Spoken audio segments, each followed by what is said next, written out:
Welcome back to the Door Racing League here on Maconi Entertainment for the start of the round of 12 at New Hampshire Motor Speedway. Our 12 remaining playoff drivers are going to look to tackle the Monster Mile tonight over the course of 196 laps. I'm Sky Shrek. I'm joined by David Kreutz up here in the booth, and Christian Hill is our producer tonight. David, how are you feeling? Are you excited for New Hampshire? The Magic Mile always poses that big threat of length and trouble. It's a small circuit, but we've got a good lap count, so these drivers will have a healthy mileage beside them. It's unlike most of the ovals on our schedule. Banking is not something you can hold yourself up to, literally and figuratively speaking, and it means that you might see some drivers who haven't been as strong all season maybe have their time to shine in an unfamiliar circumstance. Of course, the story of the season has been 13-time winner Trevor Baxter, but to make it to the next round, you don't have to be the one of one just yet. It's the round of 12. There are still spots on the table for those drivers on back, and that's the big thing tonight, building for the next one. Yeah, Trevor Baxter is the clear favorite right now coming into this round with an 80-point gap over second place Alan Duggar. But Alan Duggar is no slouch either. He's got a couple wins to his name this season, 3 in total, including one in the last round. He'll look to steal another here tonight. To the rest of your playoff drivers, we've got Roland Collette, Daniel Best, 2 wins for Collette, 1 for Best, and then a win for Michael Reeves, currently sitting 5th in the points. Danny Carpenter, 6th. Hugh Brown, 7th. He's tying a 3-way tie back there with William Lark and Joshua Switzer, all 3 of whom have 1 win on the season. And then your last 3 drivers through to this round are Nathaniel Pollard, Stephen Bird, and James Nesta. Thomas Freeman, Ronald Judd, Thomas Hageland, and Joshua Hyatt were your drivers eliminated in the round of 16. We're looking to get the grid going here in just a moment for your race tonight at New Hampshire. Qualifying wraps up. Are you expecting Trevor Baxter to have another good race, David? I think that's the expectation just about every week for that team. I mean, 22 top 10s, and with that, 21 top 5s. That is a remarkable record of success on a week-in, week-out basis. I mean, there's no way to match that now, numbers-wise. The next closest driver in top 10s is Stephen Bird, who's lockstep, but otherwise, those top 5s, there's no match. Yeah, we'll get the grid going up here in just a second. On pole for tonight's race is the 15 of Alan Duggar. Great qualifying effort for him, puts him 0.7 of a second ahead of the 12 of Trevor Baxter in P2. The 14 of Stephen Bird goes from 3rd, with the 3 of Brian Burchett going from P4. Roland Collette rolls off P5 in the number 9 with Michael Kurgelak 6th in the 41. Daniel Carpenter goes 7th in the 28. William Lark 8th in the 10. And rounding out your top 10 tonight, it is Hugh Brown in the 35 and Daniel Best in the 5. In 11 tonight, it's going to be Will Hewitt in the number 11. Michael Reeves in the 00 goes from 12th. Nate Pollard in the 16 rolls from 13th. Thomas Freeman in the 17 in 14th. Row 8 tonight will be James Nesta in the 29 next to Bradley Knopsnyder in the 87. And the last car taking a qualifying time will be the 44 of Tommy Osborne. Drivers not taking a time but still in the field tonight. Chris Chavez Essery goes from P19 in the 4. Billy Brickley from 20th. Cold Huff, Joshua Switzer, and Terry Orr round out your grid as we get ready to go here in just a second from New Hampshire.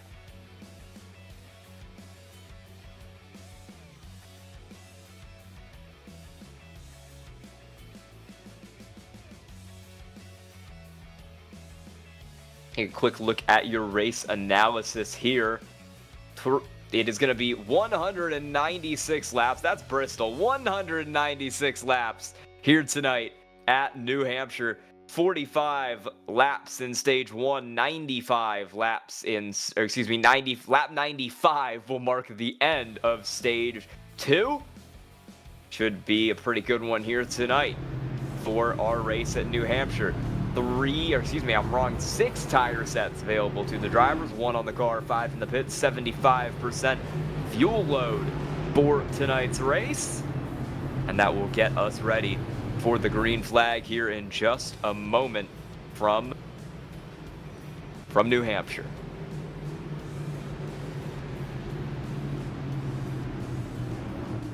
Pace car is going to roll here and take us through 3 and 4. Just a couple more moments until it pulls off and we get underway for 196 laps, the round of 12 in the Door Racing League. Can anyone stop Trevor Baxter? That's what we're going to find out tonight. Pace car pulls in at a 4. We're green at New Hampshire.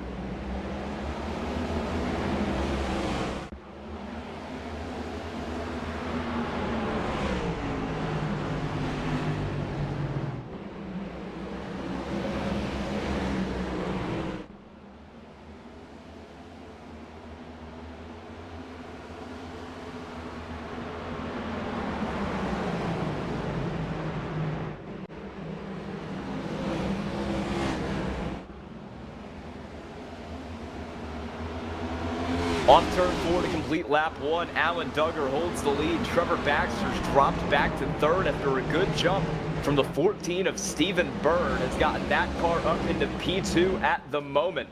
Roland Collette lurks back there in that 9 car. Oh, cars around on the back straightaway. That's Danny Carpenter sideways in front of the field. Kurgelak involved as well, and we have our first caution of the race on lap 2.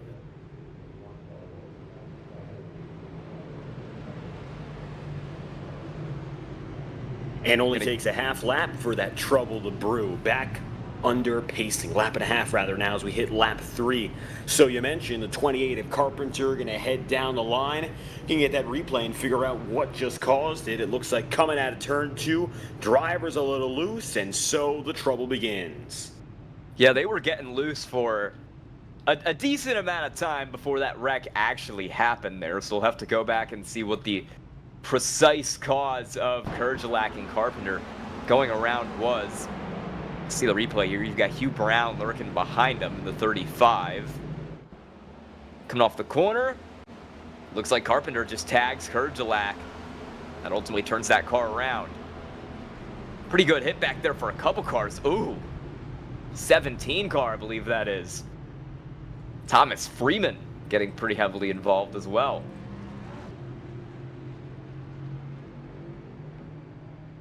We'll see a couple cars into the pit lane here, mostly cars who took damage in that incident and are just trying to get it fixed right now. Freeman, Knopsnyder, or Carpenter and Kurgelak are your 5 down pit road here on lap 4.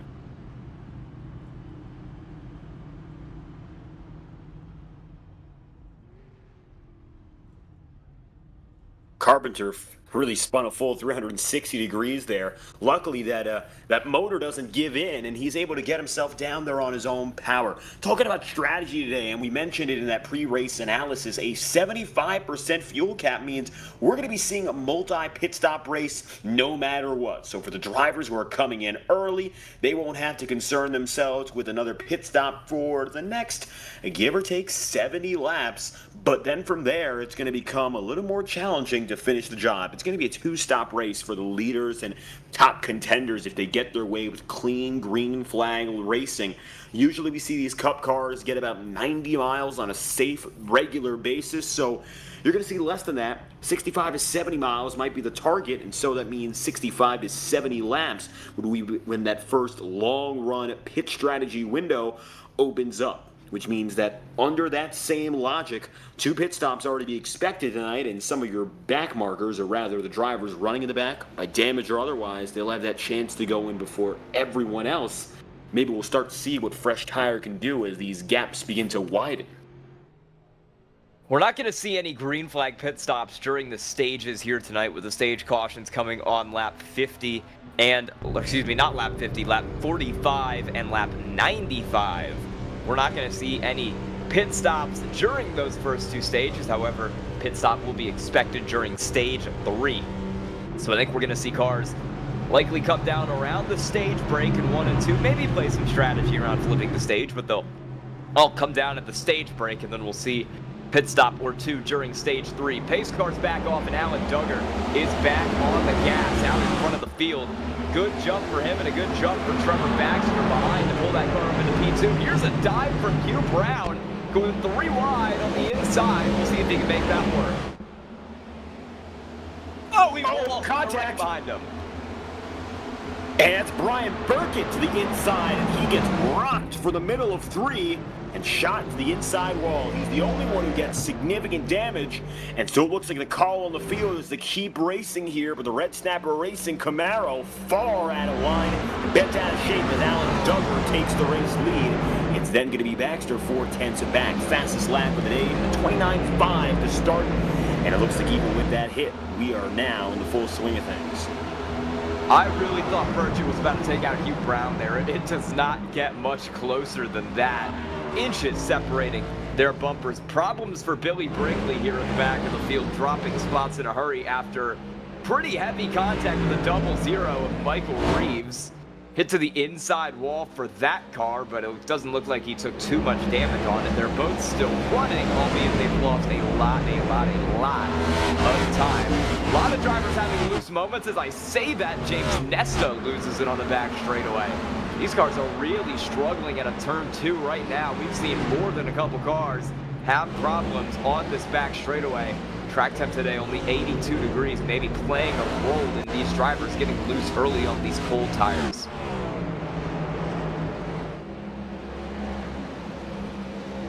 Single file most of the way down to that top 10. The competitive places have filed out, and 3 wide, the first time we see that experiment come into play. It doesn't play out well for everyone, but as you can see, it is very, very different now. We have a side-by-side battle, just a few spots back behind, and there's Colt Huff going at it with Daniel Best, but even that simmers out as well. Huff on the back bumper now of the Best machine, and taking it to that second groove. Not a lot of banking, anywhere from about 7 to 11 degrees through the corners here in New Hampshire. Very little, less than half of what you see at the intermediates, and 1 slides and Will Hewitt. Hewitt falls back to 10th, and he loses both spots there to Huff and Daniel Best alike. It looks like they'll actually drop out of the top 10 at the very same time. Not a lot to rely on when it comes to that banking. It's not a flat track per se, but you're really leaning into it with your tire, with more pit stops to be expected thanks to stage racing. Caution's out. Nate Pollard went around all on his own in turn 1 and 2. Well, yeah, we've seen more than a few cars get loose today, and he is the latest victim of that. There he goes. You see him up against the wall. Front end of that car, huge dent in the side of it.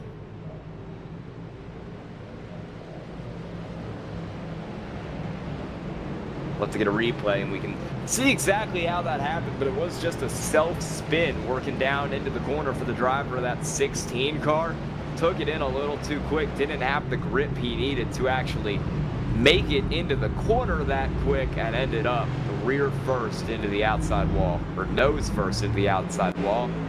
And it looks like he will tow that car back to pit road with some pretty serious damage on it. The yellow flag Toyota Camry.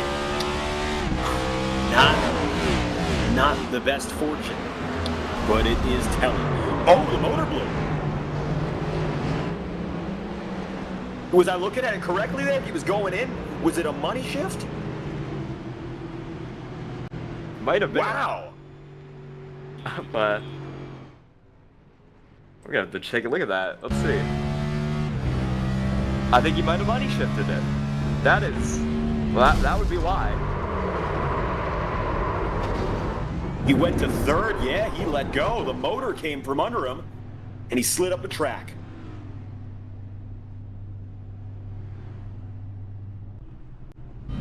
That is not an ideal circumstance. The car with yellow flag written in big letters on the hood there, like you said. We will get these cars re-racked. We've already got 5 cars, I believe, who have spent a substantial amount of time in the pits now. Nate Pollard, Thomas Freeman are still both down there. Burchett, Carpenter, they've been in there a while. Michael Reeves. A lot of cars having problems here early. If you can just keep your nose clean, you might be able to have a good day. Now that one was pretty surprising. We rode on board there, and we got a great angle down the front straight, but interestingly, it was a downshift twice over heading into The opening corner there for Nate Pollard and Door Racing, brought to you by Kinetic Gaming. They were also on the side of that number 16 before the time of the incident. Check them out at kineticgaming.org. But for Pollard, he downshifted twice, going from 5th to 4th to 3rd. Maybe there was a mistake going down to 4th early and Pollard didn't catch it, because it looks like that first downshift, it happened, and then the second was intentional going in. Either way, a shocking mistake early. Yeah, that'll be the end of his race here, because that engine is kaput on that 16 car. That's why he couldn't get that thing rolling when it was stuck up against the wall. And he's going to have to live with that here for, I mean, maybe he can get it back out after about 40 minutes of repairs, but if I was him, I would not really bother with it. I don't believe he is a playoff car. I'll fact check myself on that. Yes, he is a playoff car. He came in as one of the last cars through in the last round, so not a great start to his round of 12.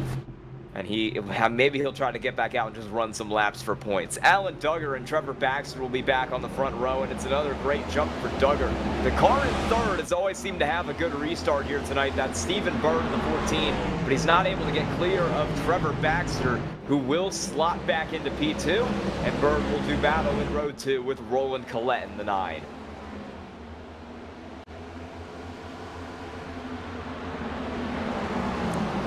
That's about the calmest the field got away through 1 and 2, but they're still side by side out the second half of the circuit. Looking maybe at 3 wide. Daniel Best forced up to the top there, but no dice. Leader, Duggar, Trevor Baxter just a 10th and a half out, and so it begins once again.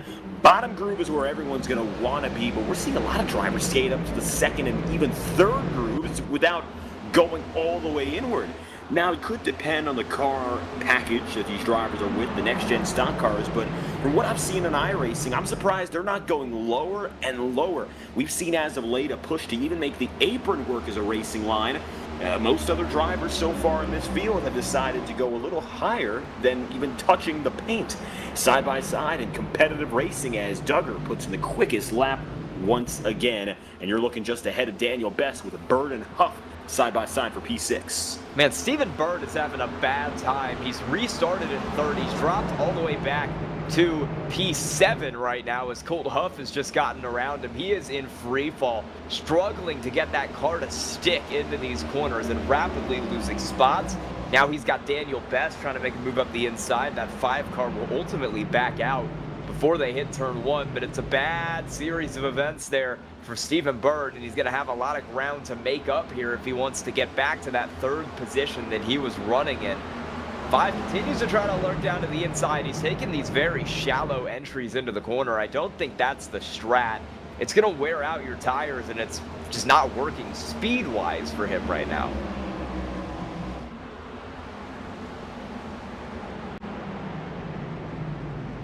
Bird now caught in the middle there, way high from Colt Huff. He's going to try to maximize that exit, but in all honesty, I think that's a net loss.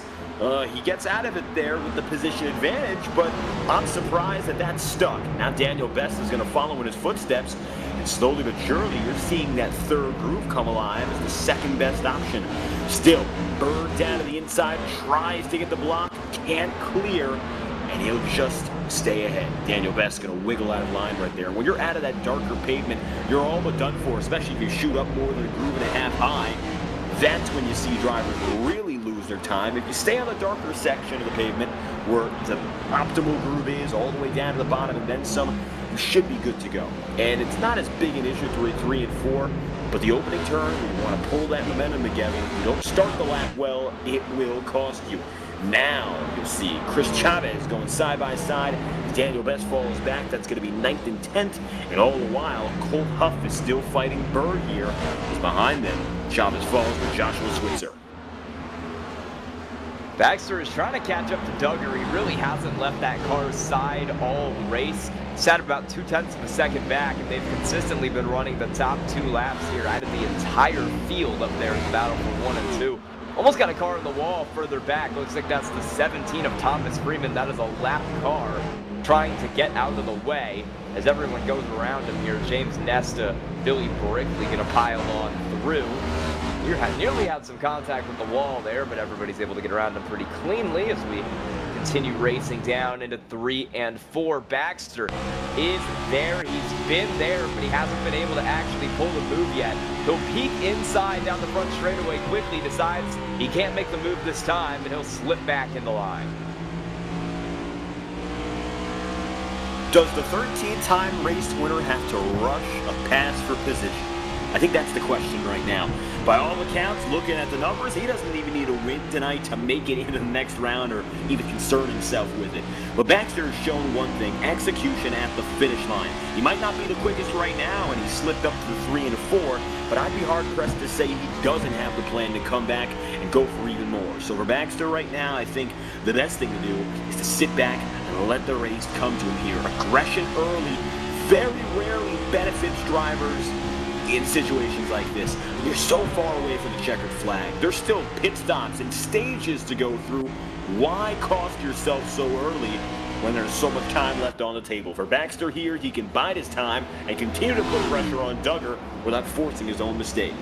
I think on the other hand, Baxter is basically locked into the next round of the playoffs here just on points. He's basically locked into the final 4 here just on points. He has a little bit more wiggle room to go all out and drive a little riskier because he knows even if he blows his car up, flips it into the fence, he's still locked into the next round. He doesn't really have to worry about it at all. In contrast, Alan Duggar might be a little more conservative because he isn't locked into the next round. If he doesn't get a win, he could still get some good points, but I mean, he can't really risk a crash and risk having a setback here for these next 2 races. So we'll see how this shakes out. Right now, I think Baxter is in a position to be a little riskier here, take the bigger chance with the fact that he's already locked into the next round.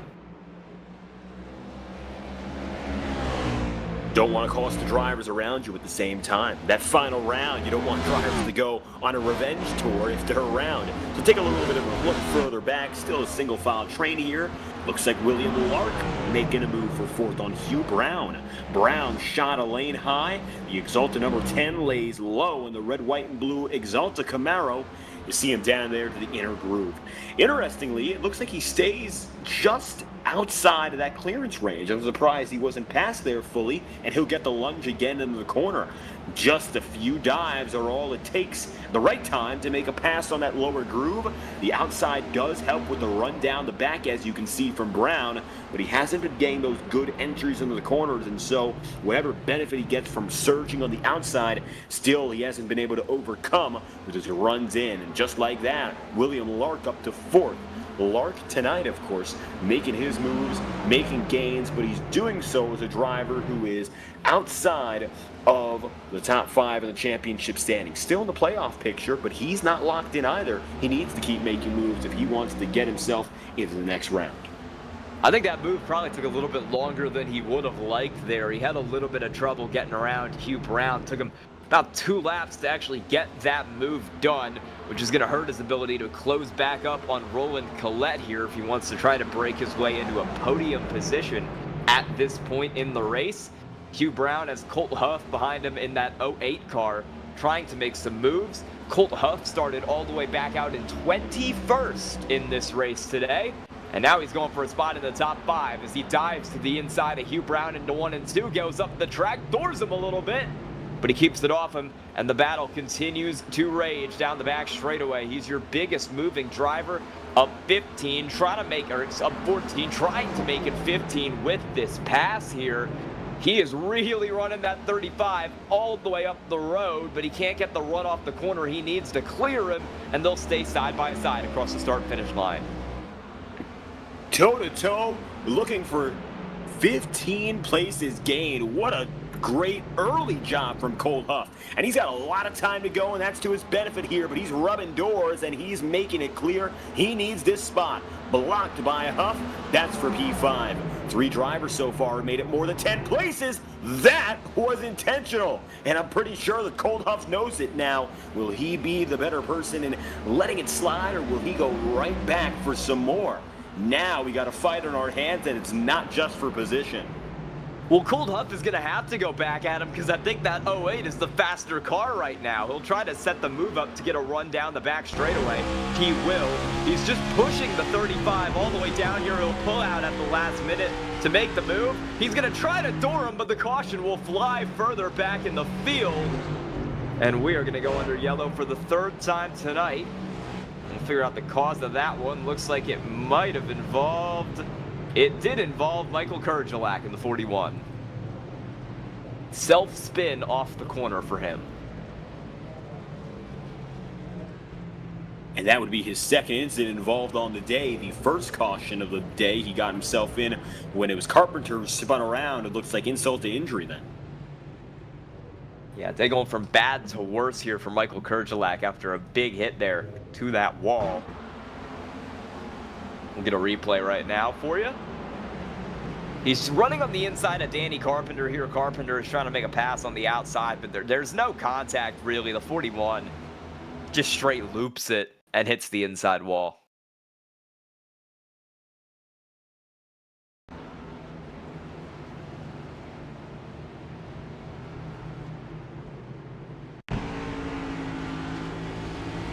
Riding on board now with the 41.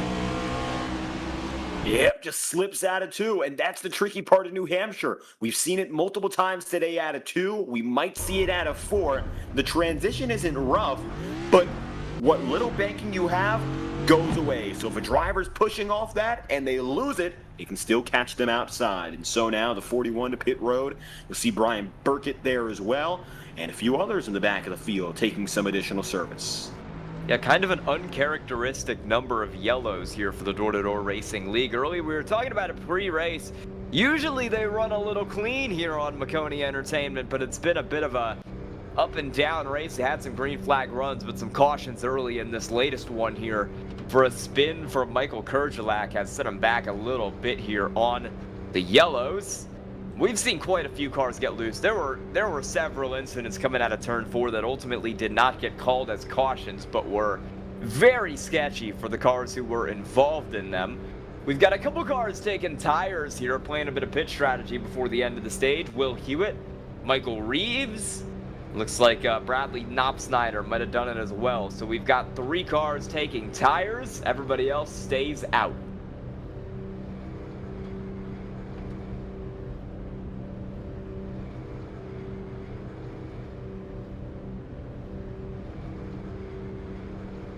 One lap's of green this time around, so we'll get back to business at lap number 36. For those of you just tuning in, you're watching Maconi Entertainment and coverage of the Door Racing League. Now, we're going to get back at it for more action, but of course, if you would like to check out what we have in store for your racing league, visit MaconiEntertainment.com, subscribe to our YouTube channel, and follow our social media platforms, and you as well can be featured any day of the week. Now, of course, the Sunday night showdown progresses. We've had a few cautions early on. Let's get back to business. Alan Duggar, Trevor Baxter maintain as your top 2. It's spread out further behind, and Alan gets a 10.5 off the jump. See if he can hold that lead here. Baxter's been hounding him all race long. He tried to get a peek up the inside there, couldn't get it done. Roland Collette in the 9. Dropped 2 seconds back of this fight last time. We'll see if he can hang into the fight this time around for this 9-lap run down to the end of the stage. We're side by side further back. Guess what? It's Hugh Brown and Colt Huff. Will that caution have cooled their heads off, or will they still be going at it? Colt Huff will get the move, and Hugh Brown is out of range to get anything done. So Colt Huff jumps up to P5. William Lark P4. Collette on the bumper of Trevor Baxter for P2. One swerving down to the inside further back. And it looks like that's going to be Joshua Switzer, who lost a few spots there momentarily, but no trouble. We remain green. Double file with Daniel Best and company there. We look back at the number 9 team, so that's going to be Roland Collette, 3rd place. 3rd in the championship standings as well, coming in, and 5 back on Alan Duggar for that honor. So it's between Roland and Alan for 2nd in the championship, and both are up front early in the podium. So far, Alan being the better man of all tonight. He has yet to lose the throne at the top of the board. Roland getting close to Trevor Baxter. Maybe now the pressure being put on your championship favorite, as it's side by side again, William Lark and Colt Huff. 3 races this season won for Alan Duggar, but he hasn't taken one home in 2 months. Grabbed one at Dover, grabbed one at Chicago, and grabbed one at Kansas, all towards the middle of the season. Hasn't brought one home yet in the playoffs. It was 2 wins for Baxter, 1 win for Chavez Esri, who's all the way back in 19th, having a bad time tonight.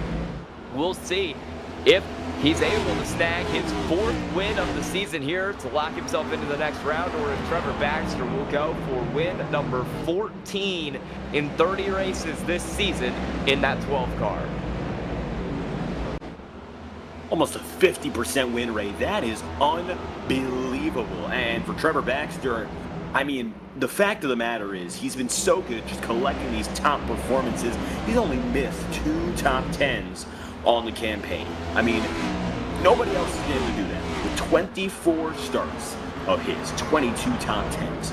Even compared to drivers who have more starts, nobody has the numbers that are even close. When it comes to that rate basis, where Stephen Bird has 22 top 10s as well, Stephen has raced 27 times over. That's 3 more times than Baxter, and the next closest in top 5s is Hugh Brown. Granted, Hugh has raced fewer races than Trevor Baxter, but not enough for it to be a significant difference, having 11 fewer top 5s with only 5 fewer races. Statistically speaking, there is no match, both in numbers and percentage. William Larcher has fallen back on Colt Huff. It looks like your biggest mover has only gained another and another again.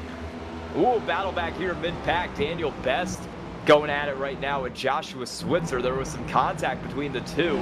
Switzer almost went around down the back straightaway there after getting a little loose, but they've got it sorted out, and now Hewitt is side by side with Reeves.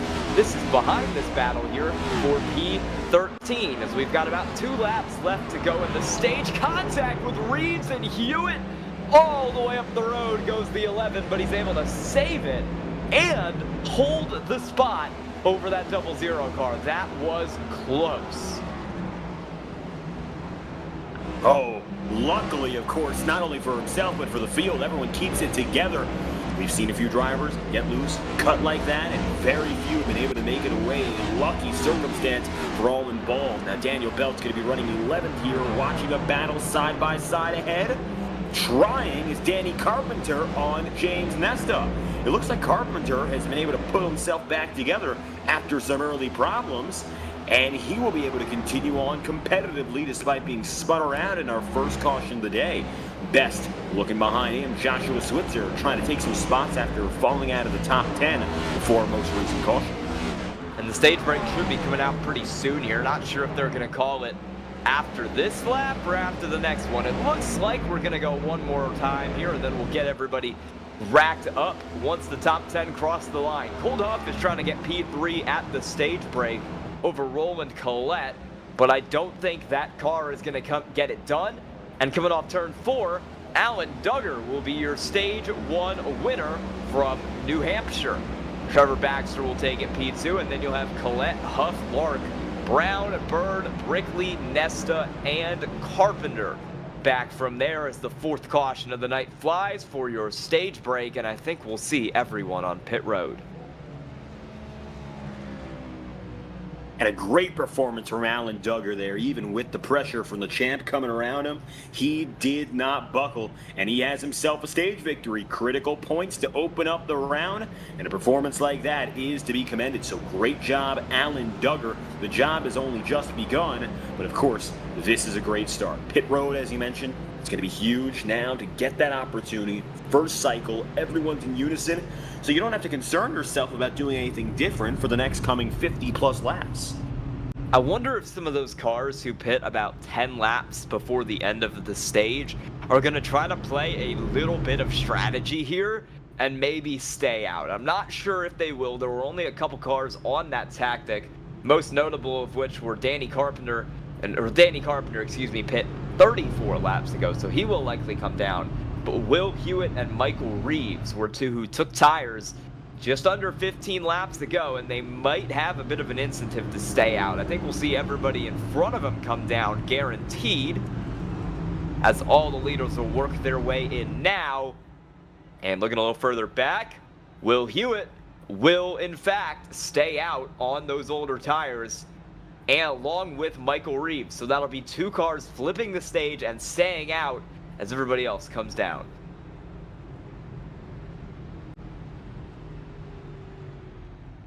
Head-to-head at the top of the board, Duggar and Baxter right there with your top 2 spots on pit road. They come in sync. Will there be an edge for the 15 again, and will Baxter try to get the better of him? There's the answer. Trevor Baxter is the winning man out, and it'll quickly thereafter be the 15 of Duggar. So Trevor Baxter to the point out of pit road. He will be 3rd, however, on the restart because you've got Michael Reeves and Will Hewitt up in front of him who are going to try to fend him off. Tires haven't been wearing that much tonight. The colder racetrack has kind of helped the tire wear here at New Hampshire today. So I wonder how well those cars will hold up. I don't think those drivers are as fast as Baxter or Duggar or Collette are, but they could definitely cause some problems, and they could definitely cause a bit of a shakeup here in the running order as they fall back through the field. If they fall back through the field, who knows? They might do a great job of using the air to defend.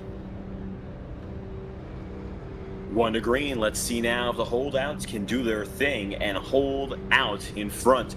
Few though, and that's the problem. If you're slow, or around, if you got old rubber and you're up in front, usually the biggest benefit is having drivers around you who are on the same strategy call.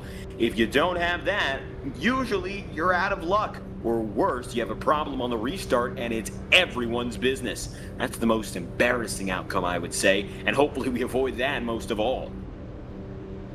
Yeah, you don't want to have a big caution here on the restart caused by one of those cars who's taken the old tire strategy.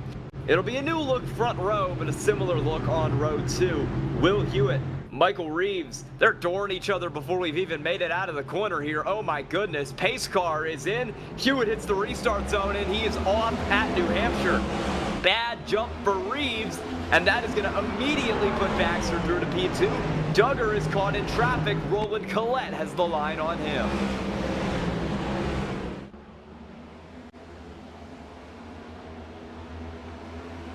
Will Hewitt makes sure there's nobody who can match him off the jump. But it looks like already Baxter's been able to cut through one of our holdout drivers, and just like that, Michael Reeves is being shot down. Inside goes the number 12. Baxter for the lead. Hewitt to the outside, and it looks like quickly Will gets shot up further. Side by side, and 3 wide, in fact, nearly 4 wide there. Coming through 1 and 2. The old rubber not working out nearly as well as you're starting to see fallback. Michael Reeves into 8th, Hewitt to P2. Let's see if he drops down any further or if he can maintain as is. Trevor Baxter clear, and this was a great restart for him. Michael Reeves having that issue sent Alan Duggar all the way back to P4 right now. He needs to get Roland Collette, who's finally been able to jump that 15 car, and they both need to pass Will Hewitt, which they're going to try to do right now.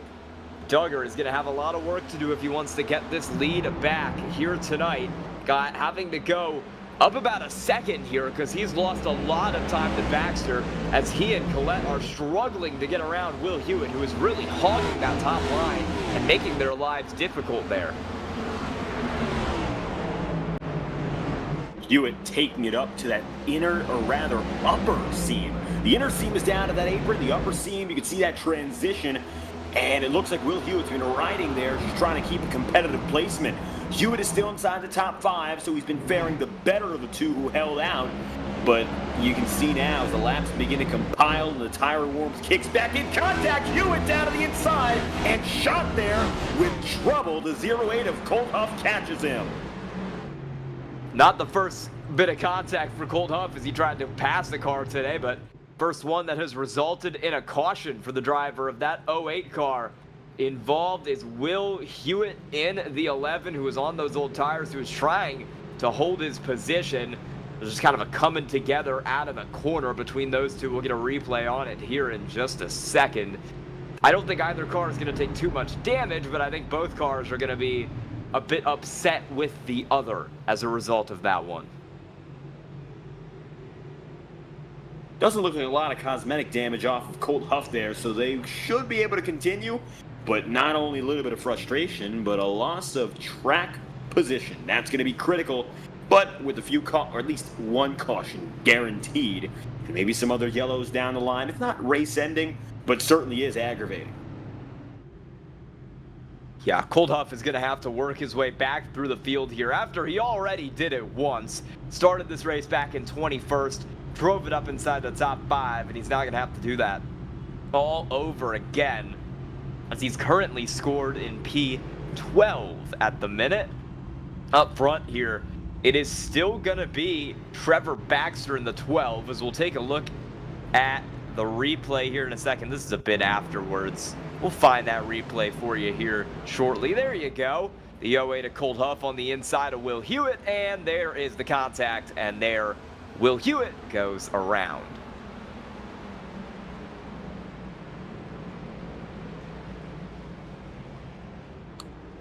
Luckily, Hewitt should be able to hang on with no more than a little kiss on the wall. That could have been a lot worse. And at the very least, for the sake of that 11 team, it isn't. But if he didn't get off well enough to begin with on that restart, the rude awakening shows he's got to come down to pit road and get rubber. He'll do that right now here, and he will have about 5 lap fresher tires than the rest of the field, but that doesn't really make much of a difference at a track like New Hampshire, where with the cooler track temp today, we haven't seen tire wear play too much of a factor. Here in this race, you can see New Hampshire just over a mile, opened in 1965. Not a lot of banking here. This is one of the flatter tracks on the NASCAR calendar, but almost like an enlarged version of Martinsville, if you will. 1 mile in length, but very little banking.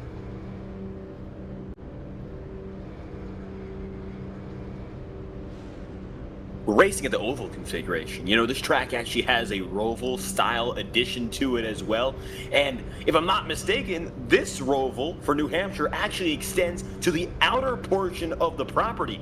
The New Hampshire Motor Speedway was a multifaceted complex in its beginning, and it's still that way. It's not used commonly, but that Roval, it's a thriller. Maybe we'll get a chance to show it someday.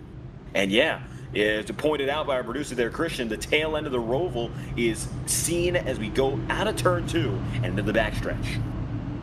We'll get ready to go here as the cars are stacked back up side by side. Roland Collette is going to have the opportunity to start on the front row here in that 9 car, and we'll see what he can do on this restart. Duggar will go from 3rd in the 15. We've seen that 3rd place car get a good jump quite a few times tonight. We'll see if he's able to do it right here, or if Trevor Baxter is able to get away. Good jump for Baxter, good jump for Collette, and that will prevent Duggar from getting the jump he needs. He's under threat from Billy Brickley, running in 4th right now after that accident. Little bit of a slide to the outer wall there. You saw some brief contact, and just like that, one foul swoop, it's going to be Alan Duggar making it up to P2. Contact and up the track. Car around there further back in the field, and the caution will fly once again here today. We will get that to you in just a second, get that replay to you in just a second. That was Michael Reeves in the 00 that you saw all the way out of shape up on that high line. And we will get that in just a second for you. So it looks like the guys who held out on not going to pit road during the caution go 0 for 2 strategy-wise. That is harsh. 2 cautions here in quick succession to start off stage 2. We haven't really gotten to see much proper racing yet. One thing that is interesting is that Roland Collette seems to have dropped all the way to 4th. iRacing scoring Billy Brickley in the 69 up in P3 right now. That car has gone from 20th to 3rd at the moment. Great run for him right now.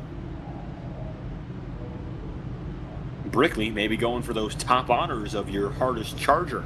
Previously it was Colt Huff, but Huff right now is sitting up 7 from where he began, so he's got a little bit of work to do to reclaim that honor. Here's a look back.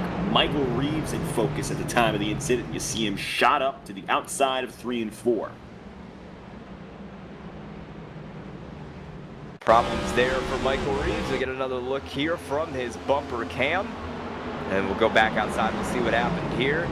Yep, 6 just loose on the bottom after contact with Carpenter, and Michael Reeves is the unfortunate victim there, hard up into the fence, and he will drop back through the field. His race has gone from bad to worse. He's not had a great time here tonight. He tried that strategy, and it, ended up with him sliding all the way back through the field and then getting involved in a caution after he had to pit anyway. Now he's got damage. He might need to pit again in that 0-0. And this is all after he was involved in an accident in the opening laps of the race and had to make a pit stop there as well. It's not been great for Michael Reeves. He'll try to get this race turned around here in the latter half of stage 2.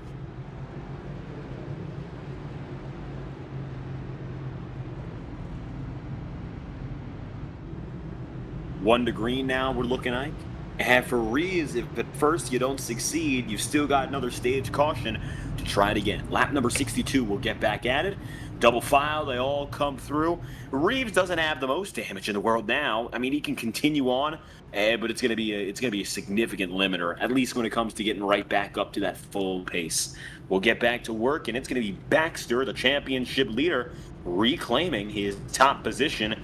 Let's see if he can do the same thing Alan Duggar did and just not look back. We'll see what he can do here on this restart with 62 to go. See if we can get some green flag laps in here in stage 2. Haven't seen many of those so far. These drivers will like to take it a couple more laps green. I bet Alan Duggar especially would, so we can try to get a run going on Trevor Baxter. He hits the restart zone. We're back green here at New Hampshire. Good jump for Duggar, bad jump for Billy Brinkley in the 69. He is plummeting. Roland Collette now under pressure as William Lark tries to get up to the inside of him and send that 9 car to 5th, the lowest he's been all night.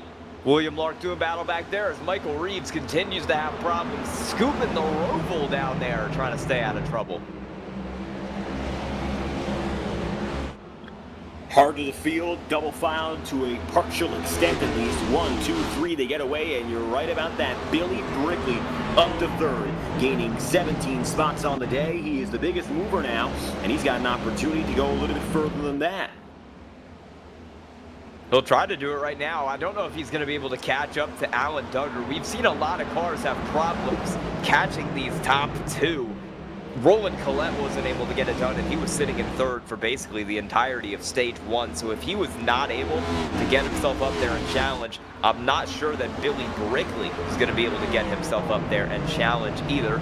But he's certainly trying to get it done. We'll see what he can do. Fastest lap this race, once again, ran by the 15 of Alan Duggar in hot pursuit of Trevor Baxter. He's got a little bit of dirty air, and caution will fly.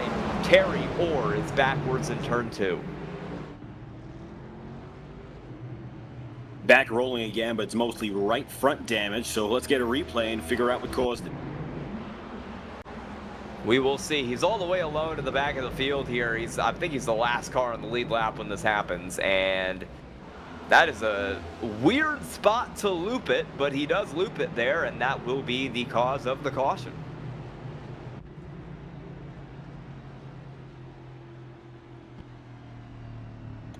So he'll be due to head down to pit road anytime soon. It's his first incident of the day, and at the very least, it didn't involve the majority of the rest of the field.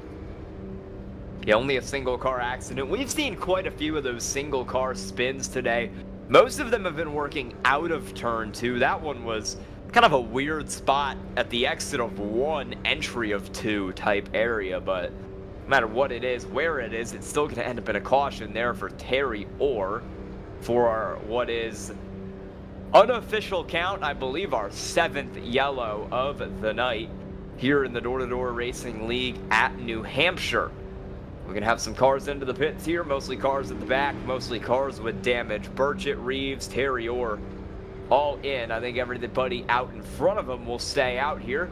No, Trevor Baxter is into the pits. So we've got a strategy call from the driver of the number 12. He's down pit road for tires. That's interesting. Maybe he's going to try to get out there and lead out of stage 3 when it begins and not go through the final pit stop cycle under the stage break. That might be the move there. I don't know if we can show that side angle again. He's got so many win stickers on that car that they're almost on the bumper at this point. I mean, I don't think he can add many more on to that 12.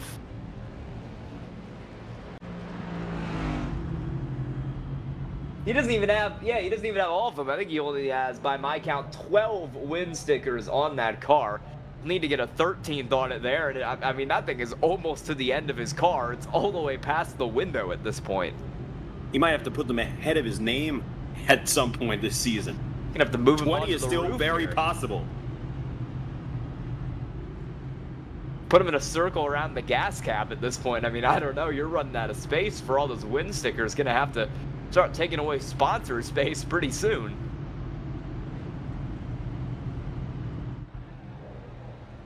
He'll roll off and he'll line up here deeper in the field as everybody gets 2x2 for this restart. P16 is where Trevor Baxter is going to roll from, up on the outside of Bradley Knopsnyder in the 87. One of our drivers who I believe missed the playoffs here. I need to stop closing out of the points window every time I go to fact check this. Bradley Knopsnyder, in fact, did not make the playoffs this season. He got a win, but he was not able to ultimately... he did not get a win. He had a provisional, but was ultimately not able to get his way into victory lane at any point this season. And he missed the playoffs. Alan Duggar will roll off next to Billy Brickley, and it's a great jump for Duggar. He fires away back to the lead of this race. Not as good of a jump for Brickley. Roland Collette going at it for P2.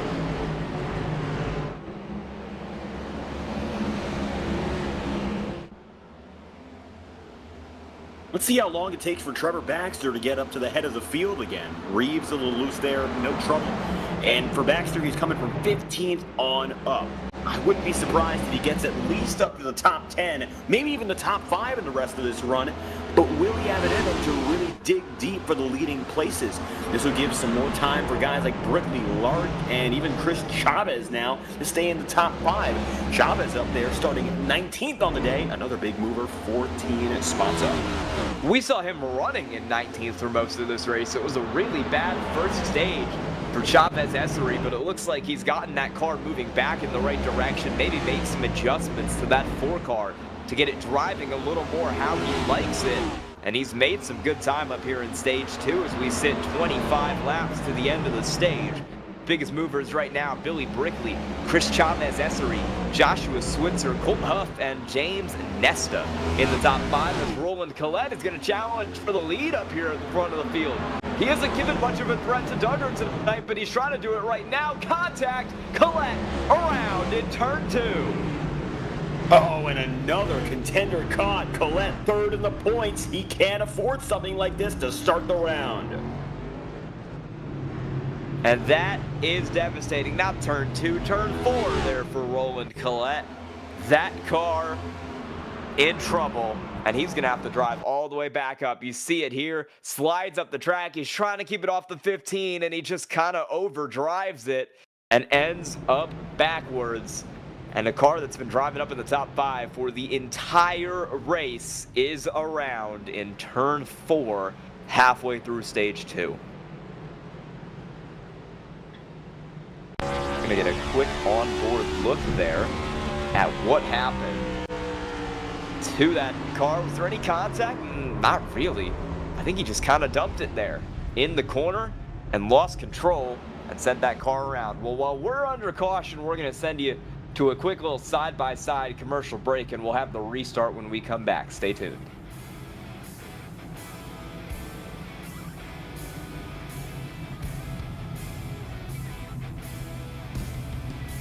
When you want to be the best, you can't settle for the rest. For anything on iRacing, there's just one name you need, Maconi. With the launch of Maconi Entertainment and Maconi Competizone alongside Maconi Setup Shop, we now provide the best of the best in setups, paint schemes, coaching, broadcasting, and event organization. With cars across all 4 license classes, we have what you need to hit the track with confidence.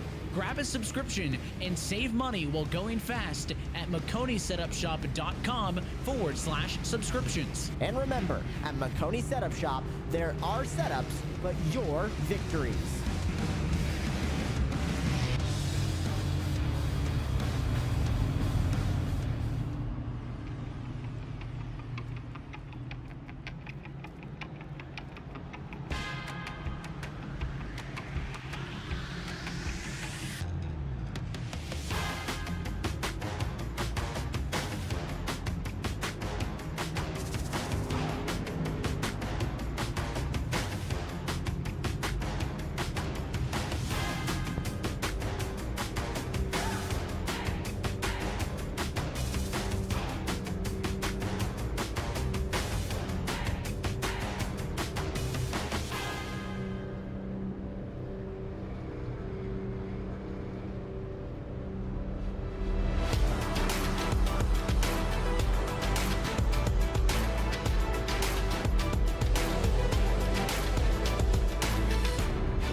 we are back here in the Door Racing League from New Hampshire.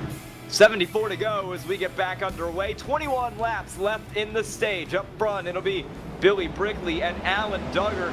Good jump for the 15. We're off. And Chris Chavez-Essery will follow him through up there on the outside.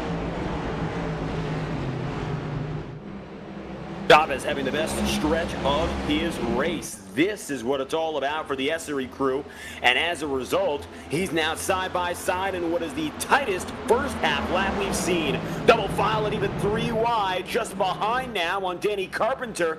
You'll look at the number 15 machine, Alan Duggar, still toe-to-toe for the lead at the line, and Vantage Chavez for the first time tonight. If you told me about 30 laps ago Chavez-Essery would be leading this race right now, I would have called you ridiculous. But he has had a huge run all the way up through the field here in stage 2, and it is paying dividends because he's got the lead right now. He's trying to hold the lead over the 15 of Alan Duggar to get his 2nd win of the playoffs, his 3rd on the season. He took one 2 weeks ago at Gateway, another 1.5 mile or another mile-long track with small banking. See if he can do it in New Hampshire, too. And most importantly, Chavez is making this higher groove work. I mean, talk about the difficulty of that. We've seen it beforehand. It's been used sparingly, but Chavez is putting the pressure on a guy who's led for the majority of the race, mind you, all while using an alternate groove. Now he'll fall back in the line, but an impressive jump, especially to get that lead and get the lap going. Duggar's been the dominant force this race for much of it. He's led the majority of the laps, but Chavez-Essery is trying to break up his dominance, and Trevor Baxter is trying to charge back up to the field. There goes Essery. He's around on the bottom. Will the caution fly? Yes, it will. Caution is out for Chavez-Essery. That is not the first time. In fact, that's the 2nd time in the last 2 cautions we've seen the car in 2nd spin out. Chavez did a great job of keeping it out of the wall and everything. It looked like a real honest attempt to keep it straight, but just loose at it too. And there it goes. From leading just 3 laps prior to back at the tail of the field again. Alan Duggar is intimidating these drivers behind him. That's 2 now that have gone around just from trying to challenge Alan Duggar. See it from the onboard here. Tries to save it, can't save it, and then ultimately locks it up. And it goes around again there and brings out the yellow.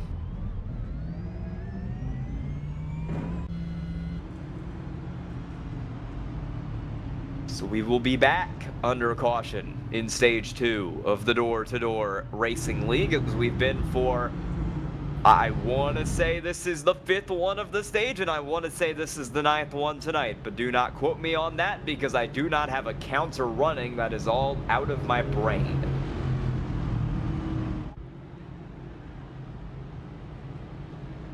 I think we've at least matched the amount of cautions we had in the previous stage, but that also has it slipped from my recollection.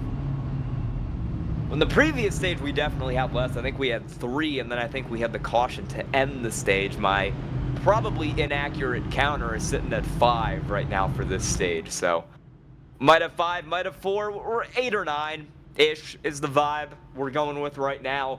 Duggar is still up front, but Baxter has gotten that car up to 4th, and one of the biggest questions here for the remainder of the stage is going to be, can Trevor Baxter close back in to win the stage? What say you, David? I don't think that for the time being, anyway, Trevor Baxter is going to be considered out of the equation. As a matter of fact, I think he is the favorite. So I'm going to agree with you in that regard. He was 15th just 10 laps ago. He's there now. Alan Duggar's got to watch out because he has all the rubber compared to Baxter. And yet, as we go through it again and again, he's only gotten closer and closer. So Baxter's there. Duggar was able to defend last time by. As we go inside with the pace car, now we've got a better view. I have received whispered in my ear from our producer 9 cautions on the night. Stage 1 or stage 2 caution will make it 10, or if we get another one before the stage caution comes in 15 laps, that will also be 10, and the stage caution will be 11. Trevor Baxter is going from 4th right behind Alan Duggar, who seems to really favor that outside line here recently. He's taken it on the last couple restarts. That'll put the 69 of Billy Brickley down on the bottom. And if Brickley gets a bad launch like he did last time, that might send Baxter right up to P2 on the bumper of Duggar. If I was Duggar trying to hold him off, I think I probably would have picked the opposite lane to the one Baxter was going to be in, but they will restart nose to tail here. And as we enter the restart zone, Duggar's going to hit the jump, and we're back green at New Hampshire. It's not a very good jump for Trevor Baxter. Billy Brickley still posing a threat as they head down into 1 and 2, and the 69 will get clear for P2. Hugh Brown now on the inside of Baxter as well, not letting that 12 car go. The better call, Saul. 35 machine has the inside line down into 3. Oh, a skate up high there for second place. Are we going to see 3 wide for the runner-up spot? No dice there. It was tight, but it looks like it's still side by side instead for 3rd. Billy Brickley just manages to hang on. Baxter still sitting in 4th as Hugh Brown continues to hold that spot at P3. Danny Carpenter now trying to come up the inside. That's the 28 car trying to make the move. Can't get it done. Sits back there in 5th as Baxter is going to load up and send it to the inside of Hugh Brown for P3 right now. Running that inside lane a little bit lower off the corner. Can he get clear? No. That's going to give the 35 a chance to fight back on the outside here. Down the straight into turn 1. It's another good run for Baxter. He slides up the track and narrowly avoids contact with the 35. Arcs it back down. He's got the advantage, but he's still not clear. Hugh Brown fighting back. So we had a car hard in the wall back there for one of those positions in the field. That's Joshua Switzer around, and the caution will fly as he decided to rejoin the track directly in front of Michael Reeves. So that's the double-digit marker, number 10.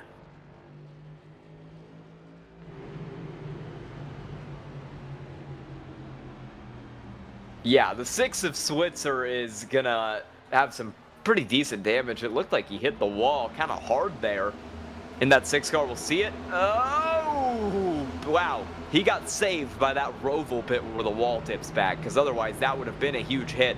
I saw him go flying down to the inside wall and then immediately spinning back around, and I just kind of assumed he hit it. Pretty good job to not ultimately get up into that right there.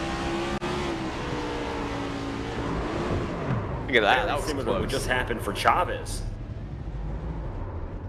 It's another victim of the exit of turn 2. We have had quite a few cars fall victim to that corner tonight. And yeah, Switzer is just the latest one here. And he will come down pit road. Oh no, he'll fake coming down pit road. So he will not put tires on it. And I think he will just nurse that car into the stage end. Yeah, faking out Casper behind him there. Yeah, we'll see how this shakes out. 10 to go left in the stage, and Alan Duggar is going to try to get those stage points, but he's got Billy Brickley and Trevor Baxter, who have not left that car's bumper behind him. Granted, they haven't left that car's bumper because we have not gotten enough green flag laps for any separation to happen between the cars, but they have been there all race long, and Duggar will look to hold them off to win stage 2.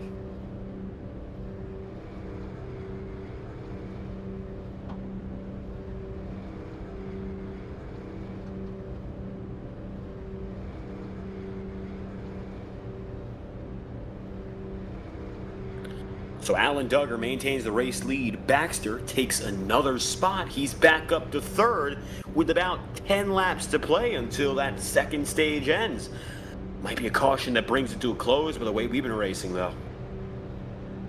We will see if that ultimately is the case here, or if we can get 10 laps. Green to lap 95, which would be the end of the stage tonight. I would be around halfway through the race too. 196 laps tonight, so lap 98 when we get there. It'll likely be under the stage caution. We'll make our halfway point of the race tonight. Alan Duggar, Billy Brickley, same front row we've seen, but this time Duggar is going to roll from the inside row instead of the outside. And we'll see if Brickley is able to hold on and get a decent jump like he did on that last restart. We'll see if Trevor Baxter, already basically locked into the next round of the playoffs, 13 wins this season, is able to get a better jump than he did last time and hold on to the bumper of Alan Duggar. As we roll into the restart zone, Duggar jumps about halfway through. We're back green, and he is once again well clear of everybody, but this time Trevor Baxter has the inside, and he might be able to clear Billy Brickley. Let's see what they can do down into 1 and 2.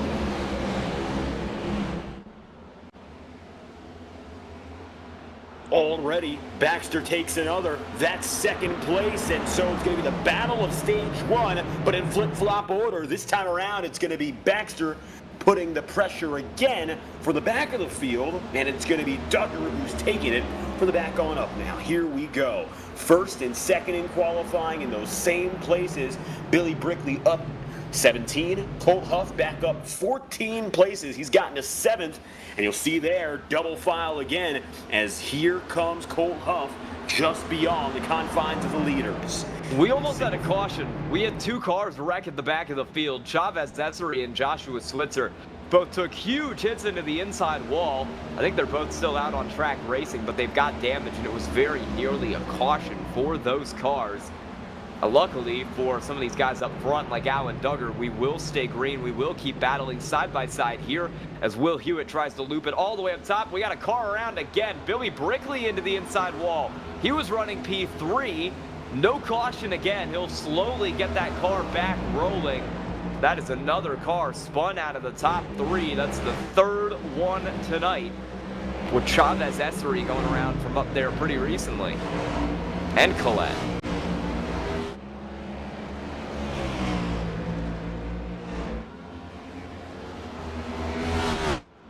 For the exact same places. Oh, we're we got trouble for the back again. Carpenter, caution. Number 11 on the night flies for the 28 of Danny Carpenter, who is going to be around on the back straightaway after contact with Will Hewitt in the 11.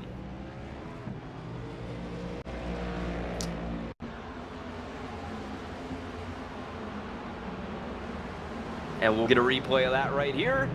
And you can see caution number 11 for driver number 11. Will Hewitt involved in this one as the 28 just kind of understeers out of the corner straight into the side of that 11 car.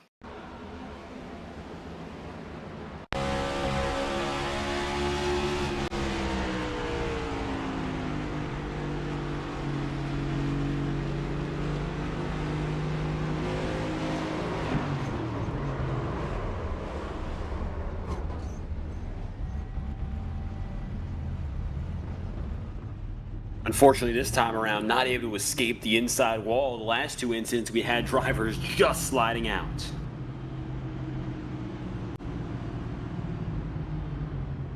And we will get another restart here. I believe we're going to have a quick little green-white checkered type beat before the end of the stage. We'll see how that shakes out. A lot of cars in the pits for that. Trevor Baxter has come down into the pits. Michael Kurgelak, Daniel Best, Danny Carpenter, Will Hewitt, Tommy Osborne, Chavez Essery, Brickley, Colt Huff, all into the pits. Your top 9 will stay out. That is Alan Duggar, Hugh Brown, Bird, Lark, Nesta, Collette, Knopp, Snyder, Switzer, and Carpenter still out on the racetrack. Interesting to see both Bird and Lark in this race. It's been a little while since we've seen both of those drivers out here at the same time, so we can kind of renew the rivalry of, is Lark the best Bird, or is Stephen Bird superior? Right now, Stephen Bird is out front, 3rd, compared to Lark in 4th, but they'll be right next to each other on this restart, and they'll both get stage points after all those drivers are going to flip the stage here on strategy. And so it looks like we got that stage caution just a little bit earlier than we would have expected to. And nonetheless, that's just been the nature of this race to this point, huh? Yeah, cautions have very much been the nature of this race. We haven't really been able to get into a flow. Haven't really had any green flag racing out here. It has been yellow after yellow after yellow, and it is just kind of gone and gone for these drivers. 196 laps. In terms of mileage, this is one of the shorter races that are running this season here at New Hampshire. 30-second laps. They tend to go pretty quick around here, but it's been slowed down quite a bit here by the amount of cautions that we have had over the course of the night. We're getting racked back up to get ready to go here on this restart. 2 to go to the end of the stage, and your top 9 are all going to look for stage points as they flip the stage. It'll be Alan Duggar, it'll be Hugh Brown, it'll be Stephen Bird, it'll be William Larkin, James and Nesta up in your top 5. Duggar hits the restart zone. We're away once again at New Hampshire. 2 to go in stage 2. Alan Duggar on the verge of what could be 2 consecutive stage wins. Oh, trouble again and up the track. That will bring to a close your second stage. As the 54 of Terry Orr around for caution number 12 on the night.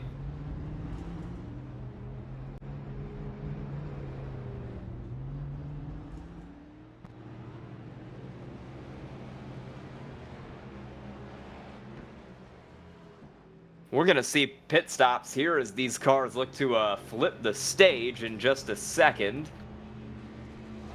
And that will, yeah, we'll see if these cars flip the stage here. We'll see the replay. What happened to Terry Orr? How did this happen? Well, it starts up in front of him, actually. It starts with Knopsnyder here in the 87 getting turned by Carpenter. And, oh, that's a huge hit right there for him and Freeman. And Terry Orr is...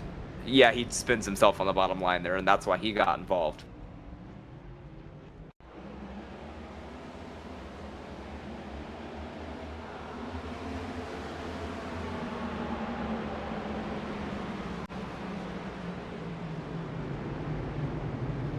Wreck avoidance, I mean, he avoided the wreck. I can't say wreck avoidance gone wrong there, but I don't know if that, shall we say, I don't even know what the word would be for it. I mean, it was avoidance, but was it self-implosion to do so? I mean, it worked out by all accounts, but the words aren't even coming to me as what that was. Self-sacrifice, maybe. But I don't know what he was sacrificing there. He was behind the wreck so far that I don't think it would have made that much of a difference.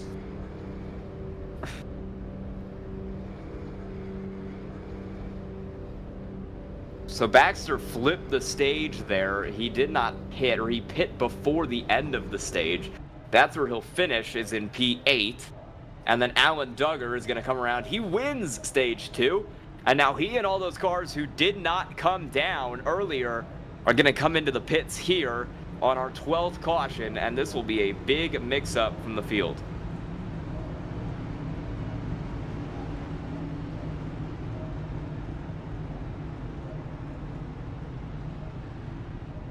So Duggar sweeps the stages. That is a huge, huge pull of points for him. It's been a great night for Duggar as a whole, and it looks like he is going to keep on the gas as he gets himself down to pit road, and he has been unmatched to this point.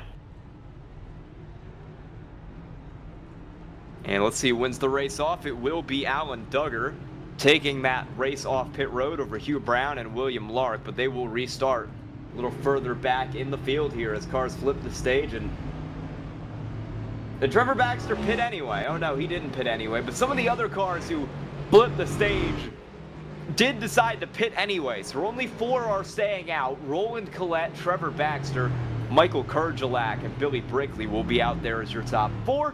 And then it'll be Alan Duggar, Hugh Brown rolling off 5th and 6th on about 5-lap fresher tires. 12-lap fresher tires than Roland Collette, who pit a caution before Trevor Baxter did.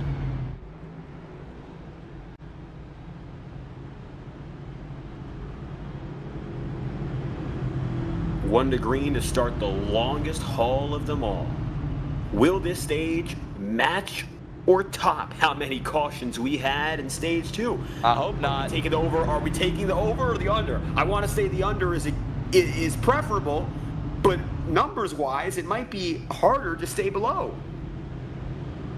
We'll see. We're at 12 right now as we take the halfway mark of this race here on lap 98 at a 196.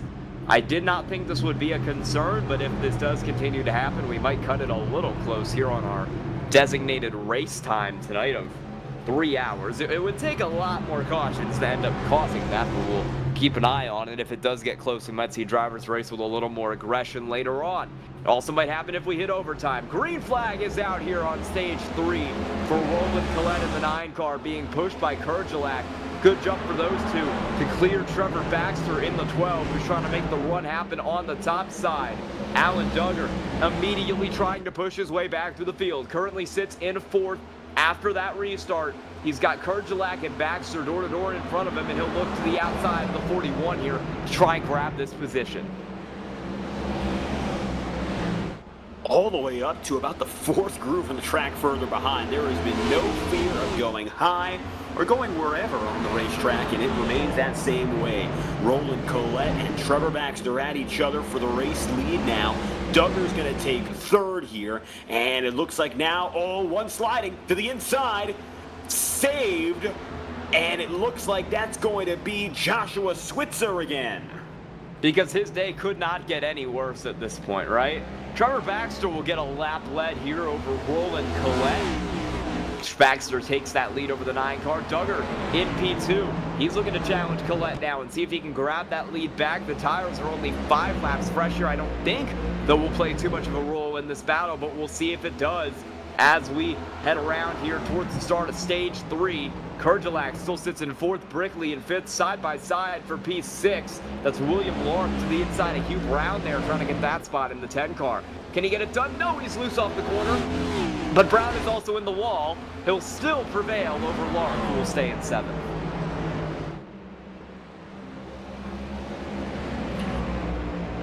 "95 laps remaining now through the double digits until the checkered flag falls here. William Lark and Hugh Brown are really close to each other here, within 1/10 of a second as they enter turns 3 and 4. That's just behind the battle you're seeing with Collette right now. Now Lark is getting that pressure to the underside of Bird. They're the only side-by-side battle. Briefly contacted the wall. Up they go! And that is Lark around in front of the field, and that should be a caution. There it goes. Number 13 of the night for William Lark around on the front straightaway.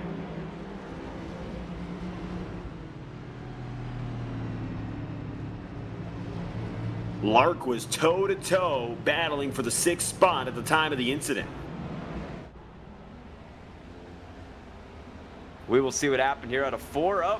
Did he just get loose, or was there net code? What happened there with the 35 of Hugh Brown? That was a weird little wiggle he had.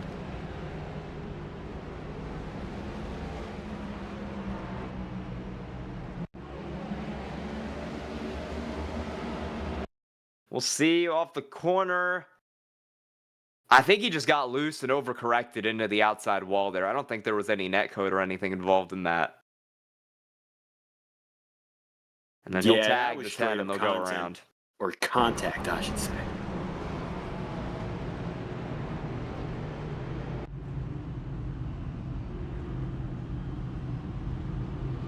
We are going to take another quick side-by-side commercial break. When we come back, we'll have the restart. Stay tuned.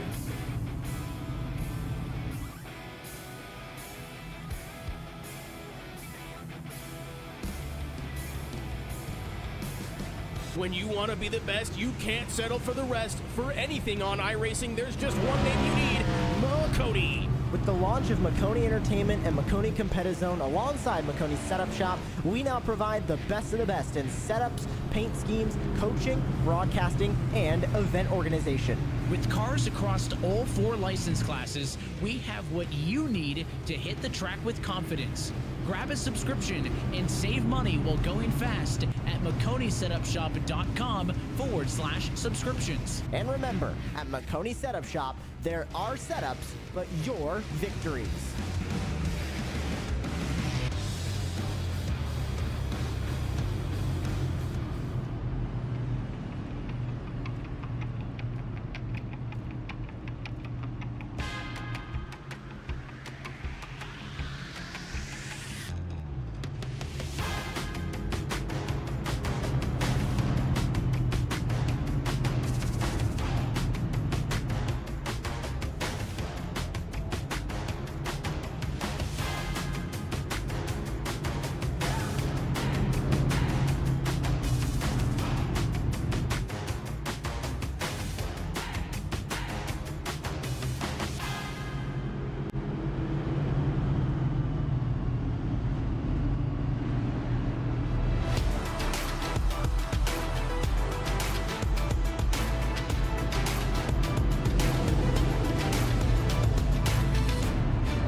We are back here in the Door Racing League on Maconi Entertainment from New Hampshire. Currently under our 13th caution of the night, but we're getting ready to go back rolling here with 91 laps to go. Trevor Baxter, Roland Collette, 1 and 2. Alan Duggar, Michael Kurgelak, 3 and 4. Duggar on slightly fresher tires than the cars on the front row. Will that play a factor? Baxter hits the restart zone. We're green in New Hampshire.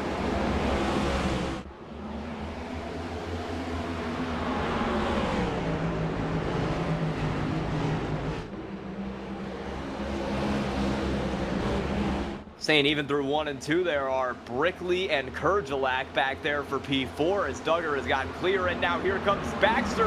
Or Baxter's gotten clear. Here comes Duggar, excuse me, up to the inside here for P1. Can Baxter get it done? No!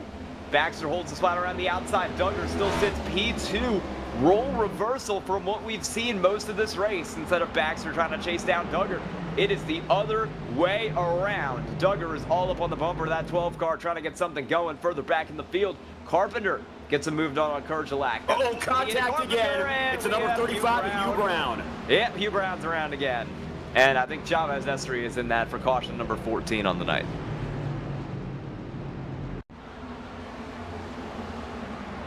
We'll see the replay here, and we will see what happened.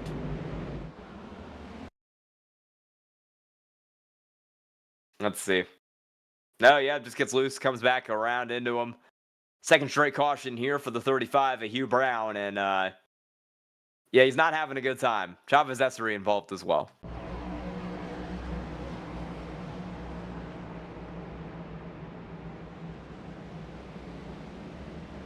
Loose out of 2 has been the biggest killer of drivers all race long, and if there's any place that's been responsible for cautions, I think half of the yellows have come out of that same spot. Yeah, turn 2, exit of turn 2, the back straightaway out of turn 2. All night, it's eating cars alive, and dead, and damaged. It's eating everybody out here.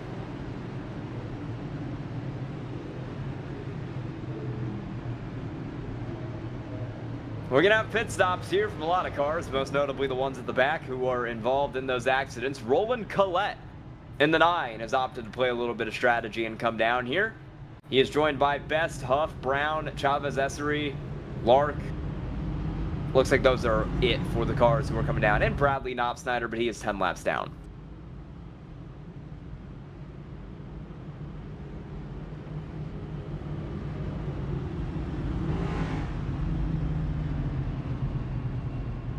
We'll take it back to that live feed, 14 cautions. And we still have the better part of some 90 laps to go to add the icing on the cake. Now 87 laps to go, but still a good majority of the race. We just got past it. What's left to come? Still a whole lot of time on the racetrack, which begs the question. I don't think we're going to see those green flag cycles coming at all. And it looks like that fuel cap won't mean too much. So what's the number one thing to focus on as a driver now? I am going to say the number one thing to focus on for absolutely every driver in the field is not wrecking, because that has been a major issue tonight for basically everyone, and it feels like at this point, if you just don't wreck, you could probably bring it home with a top 5 and top 10 finish. So, don't wreck is my advice as we are getting ready to go back green here. Lights are out. Anything you're looking for on this restart, David? Well, I'm looking for at least a few clean laps. Let's see if we can get that there. But to begin with, I got my eyes peeled on seeing a little bit more, perhaps, out of Billy Brickley. 3rd place on back. It hasn't been all too fantastic, specifically being in 3rd. We saw Chavez go around, and we've seen being up in front hasn't meant the best of fortune so far. But maybe that second row could come alive right now and give a little bit more challenge.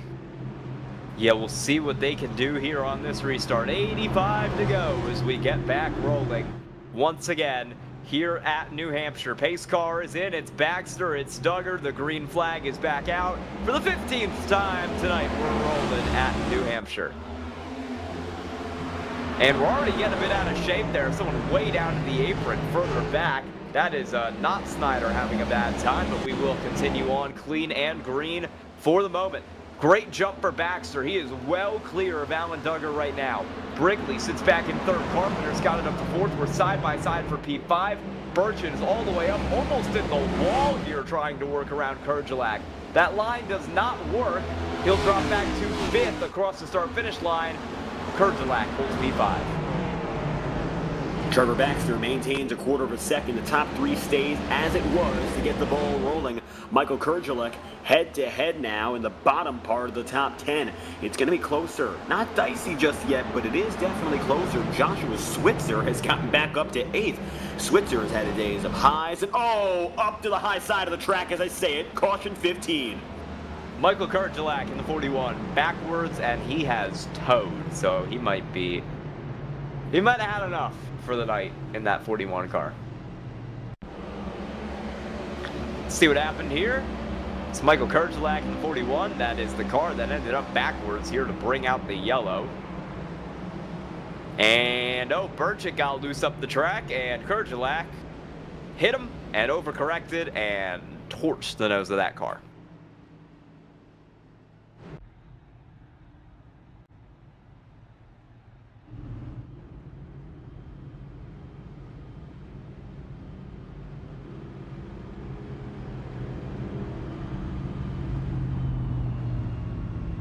.83 laps remaining.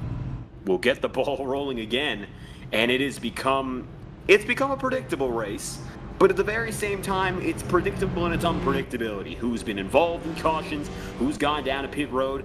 I think the biggest shock was maybe when the 12 of Baxter went down a pit road early in stage 2, when it comes to the non-caution instances today. Otherwise, it's been the same song and dance for the majority of 100+ laps. Our longest green flag run was in the realm of 15 laps, I gotta say. And otherwise, it's been a consistent stop and start from then on out. Yeah, it has been a non-stop train of yellows basically all race here. It has not been particularly fun to watch right now, as we are sitting with 82 to go. Hopefully we can get some green flag racing in over the next few laps and we can get a battle here for the lead. I think this would be a great battle for the lead between Baxter and Duggar if they were able to actually air it out at all, but hasn't really been a chance for these cars to fight because it is caution after caution after caution, stop and start.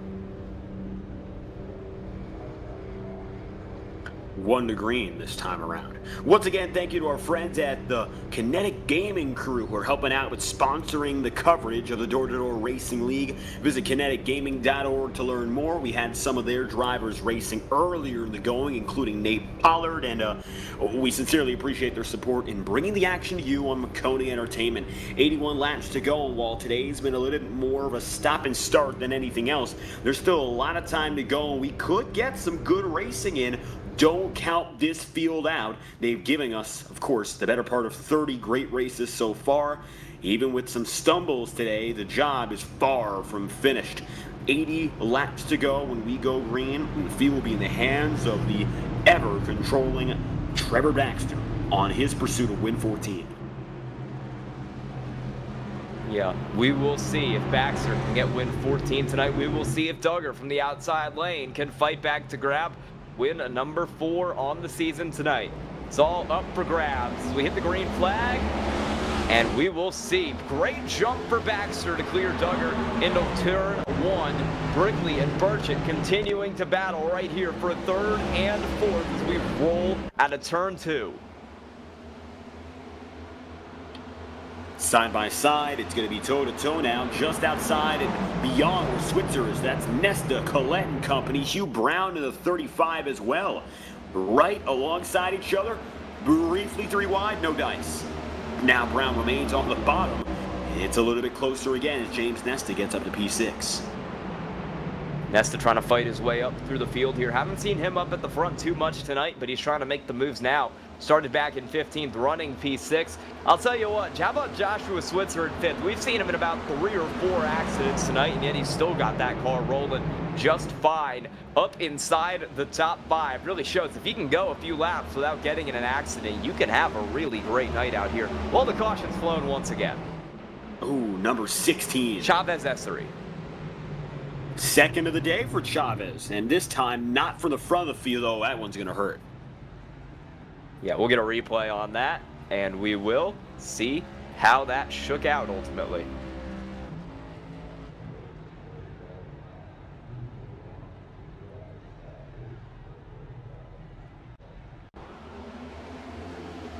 Get the replay here of what happened to Chris Chavez-Essery. Down, rolling into turn 3 and 4. Yeah, he just lost it. There you go. Just spun the car out. Oh, that's an overcorrect. Ooh.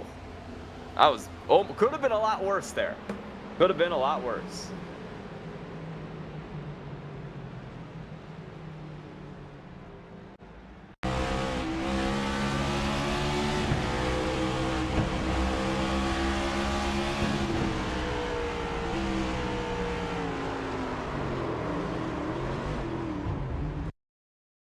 And a power slide. Oh, that could have been Michael Reeves and maybe his day done. He barely avoids that. What was probably an inch at most. It was close there with those two cars. Luckily, no more contact made there. Could have brought out an even bigger accident. Michael Kurgelak has disconnected, so he is done for the night in that 71 car. He's brought it down pit road, and he is elected to probably go watch some football.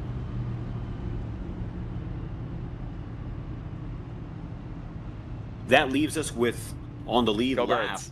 Our producer told me go Birds, and I would like to agree with his statement. Oh my goodness. How about that comeback? Yay! Unbelievable. Unbelievable. I don't like talking about football. I'm a Jets fan. We don't speak about. Hey, Tyrod Taylor had a good game. Yeah. One good game. Does that make up for 60 years? I mean, yeah, you didn't win, but it was a good game for Tyrod Taylor. I had him on my fantasy team. Don't ask why. And it was. I'm in a 32-man fantasy league. I had to start Tyrod Taylor this week, but it's 32. Good. I'm currently winning 64-5. So. Oh, wow. Yeah. What's the last place punishment on that one? I don't think we have one, but I wish we did because it should be something. We're getting ready to go back green here in just a second, as it's going to be Trevor Baxter and Alan Duggar, the same front row we've had for about the last 4 restarts now, getting ready to roll off from 1 and 2. Billy Brickley, Brian Burchett from 3rd and 4th. Burchett started 4th. He's currently 4th. I think he's been everywhere else but 4th for most of this race. And we're back green as Trevor Baxter gets a good jump. The whole inside lane gets a really good jump there. Brickley's clear into 2nd. Burchett's challenging for 3rd. Duggar did not get rolling at all on that one.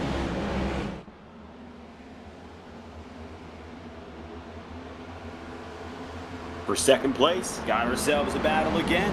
Billy Brickley, Alan Duggar. Brickley going way high, and low goes Alan Duggar. Side by side, coming across the line once again. Trevor Baxter still with a good 1/4 of a second, now more than that, on his way through. See what he can do. The 3 is working on the outside there, trying to get the spot back, but he's still kind of sliding backwards through the field right now. Duggar rolling up in P2. It's showing Joshua Switzer as a black flag. Is that correct? I'm trying to get a check on this. It might be for incident points is what that might be for. We have an incident point penalty of 21, and we have an incident point DQ of 25. Usually we do not mention that because usually it does not come into play. Joshua Switzer has not served that penalty and has just been disqualified from the session.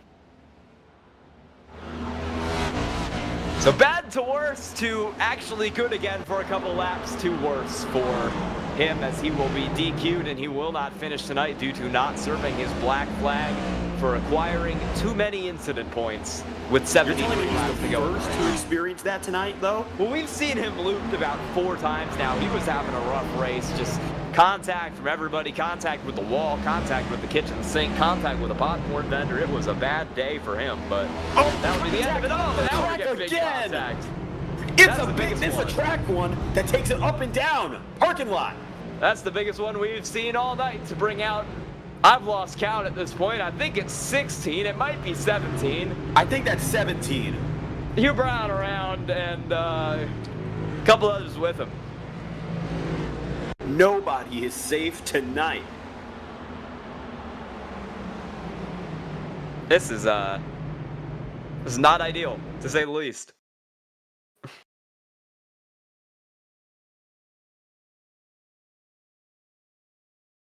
Brown, and then you've got Roland Collette, a little bit of door-to-door after that. Wow. I mean, we have found new ways to bring the yellow flag out again and again and again. I mean, everyone's going to be able to roll away from that one. I don't see any killer damage, but at the same time, I mean, another standstill. I'm genuinely shocked right now that after all of this madness, we've only had, what, 4 DNFs? Switzer got DQ'd.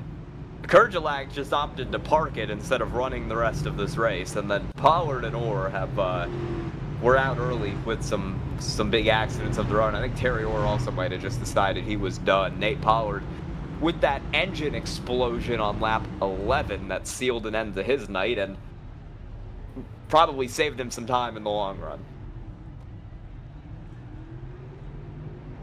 Well, I believe this is caution number 17. We'll roll with that count at 16 or 17. I've lost count. I think we're at 17. We've got 70 laps to go. Lap 126 right now for the drivers up in front of the field. Pit stops there in full force for basically everybody. Bird, Collette, Larch, Brown, Best, Hewitt, Nesta, all in. Baxter, Duggar, Carpenter, Brickley, and Huff as well. So it's going to be Brian Burchett up front. 30-lap-old tires. Osborne, Chavez, Essery, and Reeves pit on the last caution. And then everybody else, I believe, is going to try to go to the end on that pit stop.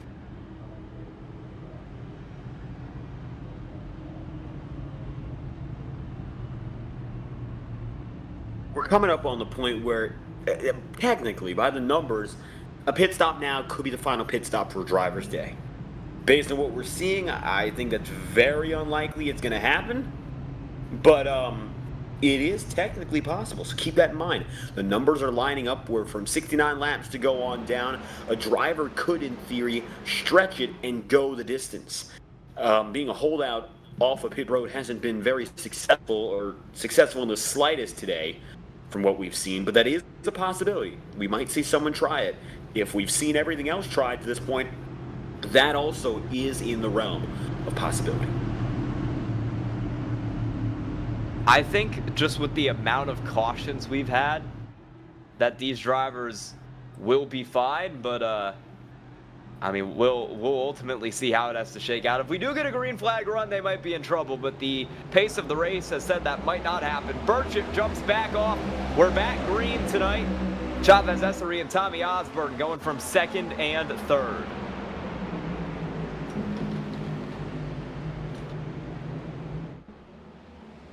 Brian getting a nice run out of that 3rd group to keep the race lead, and he was no match, Tommy Osborne, anyways. He stays outside in 2nd.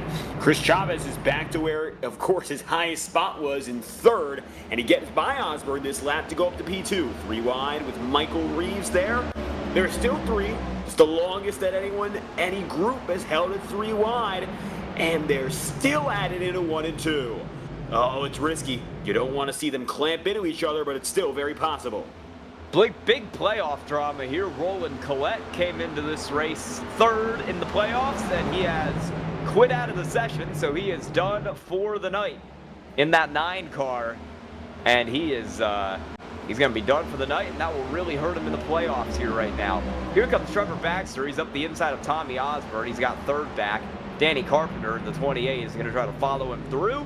A little bit of a gap up to Chavez, Essery, and Burchett, but he is coming. He might get there soon. A little bit of a shakeup just ahead of Michael Reeves. That's going to be Colt Huff again on the prowl. Colt qualified 21st, and even though he's not up there in the top 5, he's still having a great race with more than 10 spots gained. He is, without a doubt, one of our biggest movers, but we also have 19th to 2nd in Chris Chavez, 20th to 6th in Billy Brickley, 21st to 9th, as we mentioned, in Huff, and 17th to 7th in Tommy Osborne. So right now, if you're a big mover, success is effectively guaranteed. You're coming from the back on up, and since the majority of that back of the field is starting to fall apart, or we have some retirees, top 10s are up for grabs as Brian is side by side now with Chris for the race lead. Chavez for the second time today, from the highs to the lows to the highs again, is back up in front. Chris Chavez SRA to the point. Let's see if he could actually manage to run away from Trevor Baxter here. The 12 and the 15 have been the two dominating forces all race. Chavez Essery is going to try to keep it out in front as much as he can here on these slightly older tires. Only about 7 laps difference, but that can still play a factor here. Haven't seen it too much tonight, but we'll see how it shakes out. Baxter is through to P2.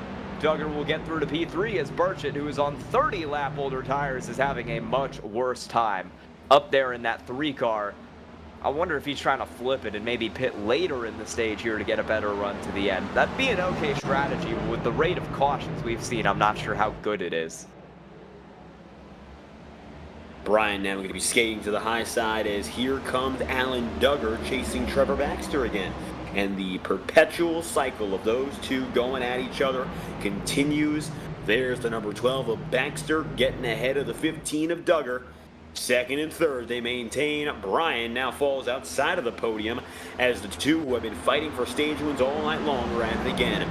I mean, Duggar's had a fantastic race. He's won both stages. To win would be the icing on the cake and a huge statement performance entering the round of 12 in what has been, by all accounts, a very tricky race. Yeah, this has been a race of attrition, really. Turn 2 has just swallowed up race cars all night here. Burchett is loose there on this older rubber. That car is really struggling as he has fallen back very quickly to Carpenter, Huff, and Brickley. Duggar and Baxter have seemed to be the main 2 cars who have survived the melee here tonight and have had really clean races, and they're running 2 and 3 right now, trying to catch up to Chavez Essery. Baxter is sitting in P2. Duggar is trying to get a little bit of a push together to get him. He's running about a lane up of the 12 car, but he hasn't been able to get him yet. Still trying to figure out a way to get a better run off the corner to challenge him. Oh, car in the wall hard back there. That's Colt Huff. Colt rubs up. Brian is going to watch and wait as Billy Brickley is now on the prowl. You've got Huff, you got Brickley, and you got the 28 of... How is Danny Carpenter still in this front conversation? We talked about earlier Joshua Switzer doing it, but Carpenter's been seeing trouble since the first 5 laps, and yet he's here, currently running in 5th, but it looks like Brickley would like to change that. He would like to change that. Billy Brickley, who's been running up around the front of this race. We saw a spin from him earlier, but after that, it's been pretty clean from him. Started 20th, running up in 6th, up there with Colt Huff as the 2 big movers of the race tonight now that Joshua Switzer is ultimately out of it. Brickley has that run on the inside here as he's trying to get around Carpenter. I don't have any proven stats on this, but I feel like this has been our longest green flag run since stage 1, so good for these drivers. We're getting some green flag racing in here. Could still get a good finish to this race. That would make it the longest of the race, and I would agree. Maybe we can keep this momentum until the end of the going. Brickley high, Burkett way higher, and now Danny Carpenter is stuck in the middle of all these grooves in use.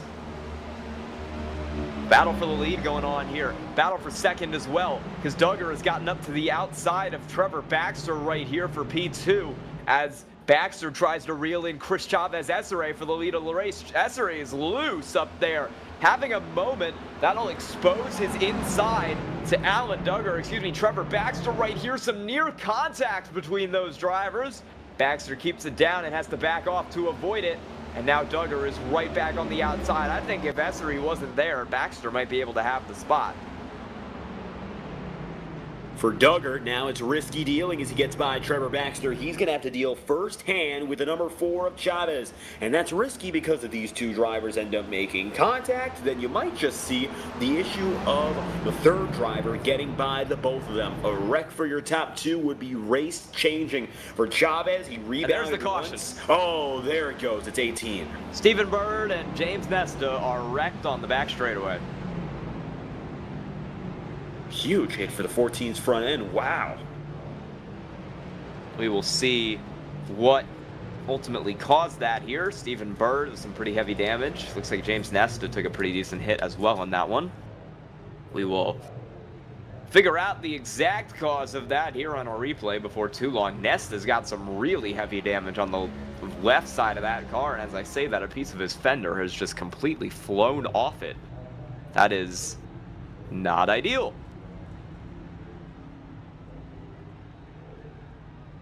Take a look back to Stephen Bird and watch what happens. Right there, side by side with 29 of Nesta, as you mentioned. And out of 2, wow, it started with Nesta, then Bird got slammed. Harsh hits for both. Those are some huge, huge hits right there.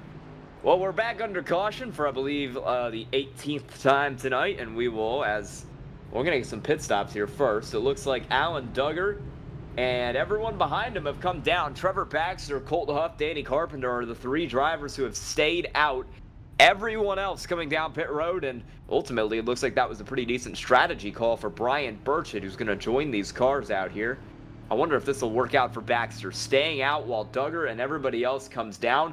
Fuel only for Daniel Best will get him out in 4th, and then Duggar is actually going to come out pretty far back. He'll come out 7th behind Chavez Essery and Will Hewitt. So not a great run out of the pit for Duggar. Well, now, while these cars get back around, we'll send you to a quick side-by-side break, and we'll come back with the restart.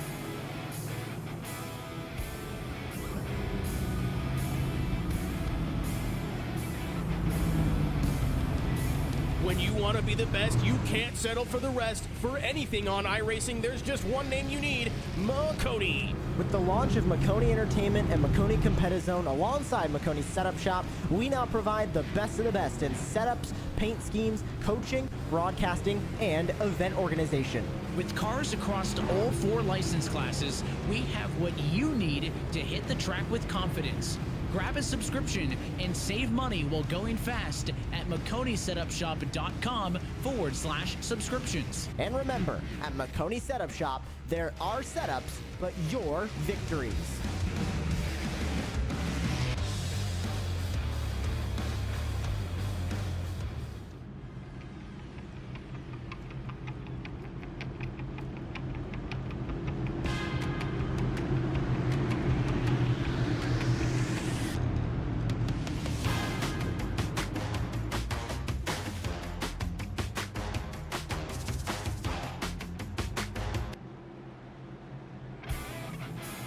We are back here from the Door Racing League at New Hampshire.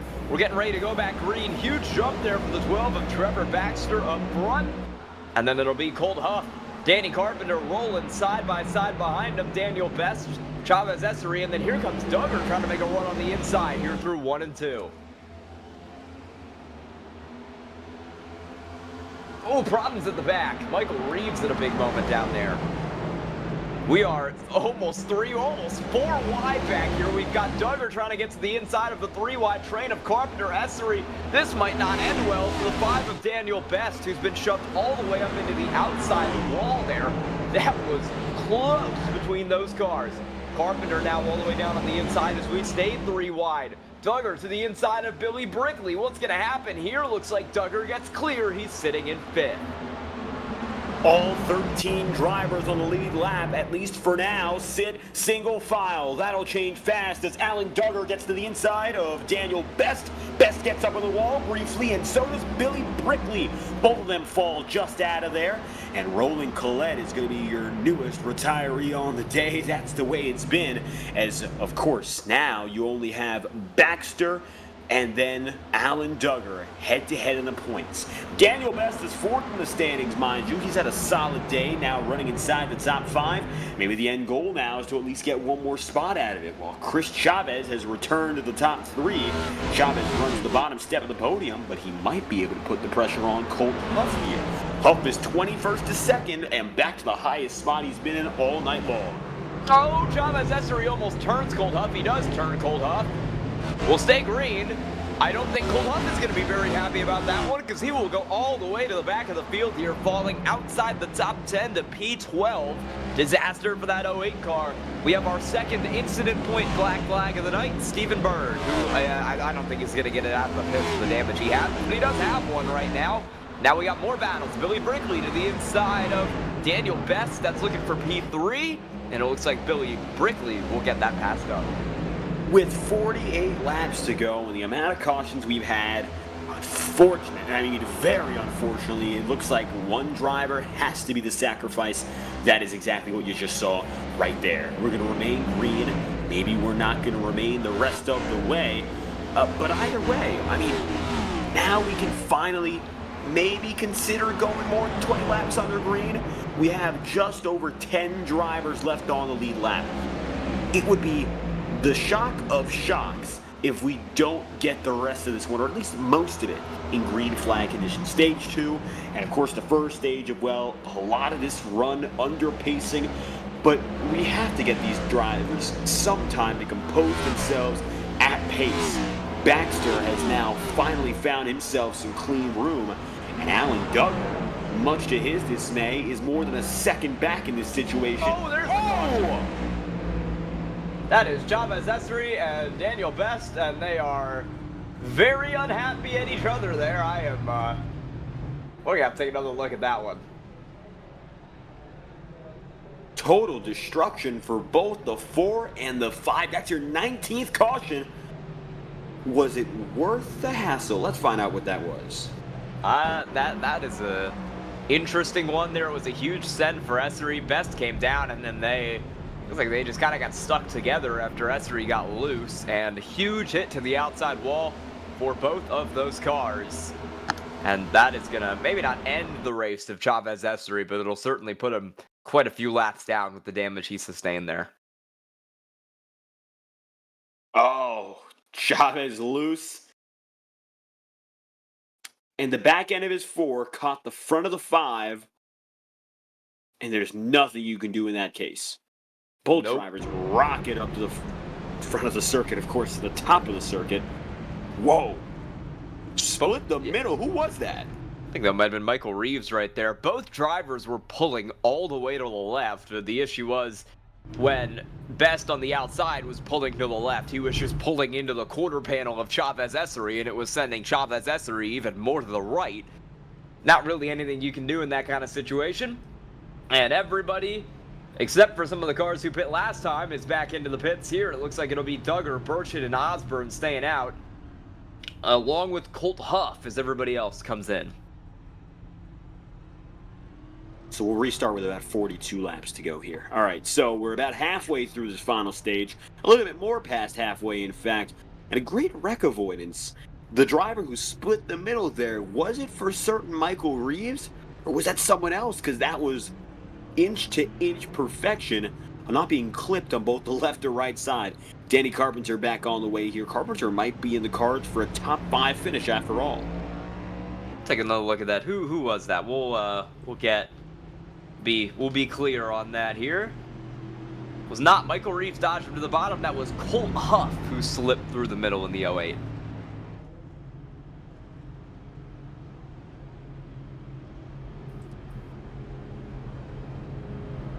Colt Huff, coincidentally, the latest recipient of a penalty here. He has gotten an EOL penalty. I don't know if he asked for that or if he just got one, but he has gotten one.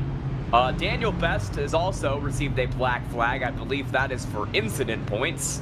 And Chris Chavez Essery has been given a meatball flag for having a destroyed race car that's going to need some damage before it can go back out on the restart. So we are kind of dropping like flies here to a certain extent within the field. It'll be, 43, 42 to go at the line this time. And yeah, you can see the amount of cars on the racetrack has thinned dramatically over these last few cautions. I think we've got 13 by my count. We've got top 11 on the lead lap. We've got Knott Snyder 6 laps down, he was 11 laps down, but he's gotten so many lucky dogs, he's now only 6 laps down. And Thomas Freeman, who is 33 laps down and is here for vibes. Pace car pulls in. Duggar and Burchett on the front row. Duggar hits the restart zone. We're back green at New Hampshire for the 20th time tonight.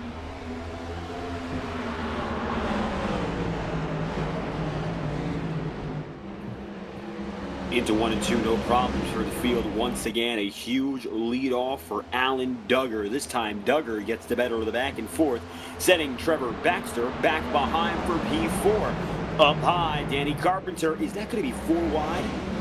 It's close. It is going to be 3, however, with Carpenter, and then contact to the inside of Will Hewitt. That car is maybe toast for Will Hewitt. Huge damage to the 11 car. And he might be, in just a second here, our next car out of this race, because that is a lot of damage. No caution fly, thankfully. We are still green here tonight at New Hampshire, as Duggar, Burchett, and, well, now Baxter, but soon to be Burchett in third, because Baxter is challenging to the inside of that 3 car on fresher tires. 10-lap fresher rubber for Baxter, but it makes all the difference. He's quickly clear of Brian Burchett, and he's in P2 to chase down now a Duggar. Fastest lap of the race, Trevor Baxter. Setting it very late. I mean, it just goes to show tires, maybe not the biggest deal, and even through all these drivers had to be patient through, they're still able to put those good laps out when the time permits. 40 laps to go, now coming to less than it. That's a front end piece that just dangled on to the racetrack, but from who? Nobody else went around. That's interesting. And just a piece of debris on the track. Luckily, that doesn't cause any issues. It is single file, and it is thinned out. 11 drivers on the lead lap, 10 within 5 seconds of your leader. And, oh, sliding up the track goes to number 44, Tommy Osborne. Tommy Osborne having a problem there. He was running pretty well this race and didn't start too well. In fact, he started back in 17th, but he was up in 6th, and he will now go back to 9th after that major moment there for him in the 44 car. He's got some damage on that thing that's really going to hurt him. I don't think it'll be too long before he slides. Well, maybe he won't slide back to 10th, because 10th is Will Hewitt, and that car is also destroyed. And then 11th is Colt Huff, and he's almost lapped. So I think 9th is about as far back as Tommy Osborne can go right now. With some damage, it'll be hard for him to get any further up the field. Caution! Wow. That's 20. Michael Reeves. And he clips one just in front of him.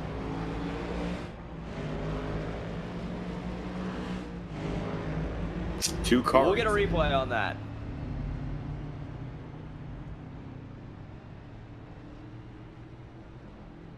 He is trying to navigate a set of barrels right there in real time. He will successfully avoid the pit road entrance. We will see the replay on what happened to Michael Reeves in the 00 right here, and he is just going to spin himself out. That is a weird one. That is a really weird one. And then he will catch the, I believe that is the 33 lap down car of Thomas Freeman as collateral there.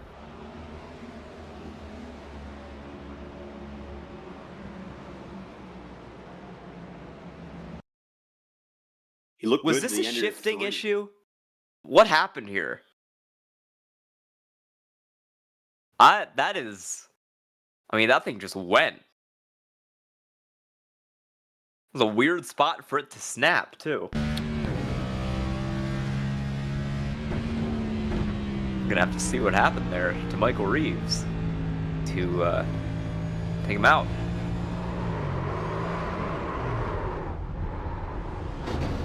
I'm seeing no wheel input. Did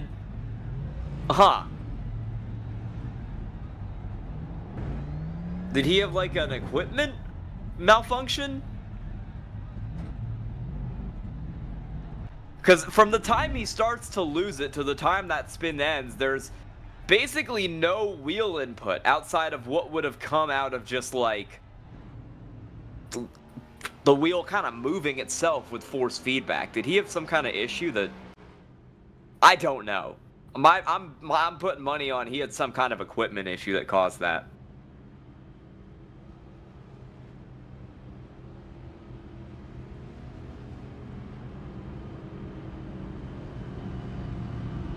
Chris Chavez-Essery is disconnected from the session, so that is another casualty here tonight.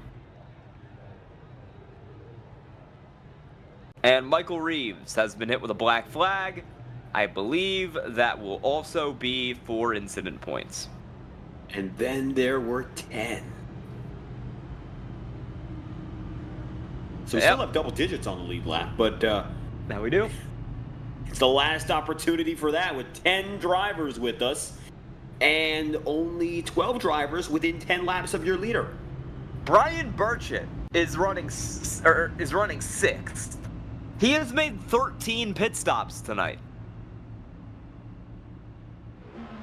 He's made 13. He just came down again. I don't even think he has tires left. He came down again. He's got 13 pit stops.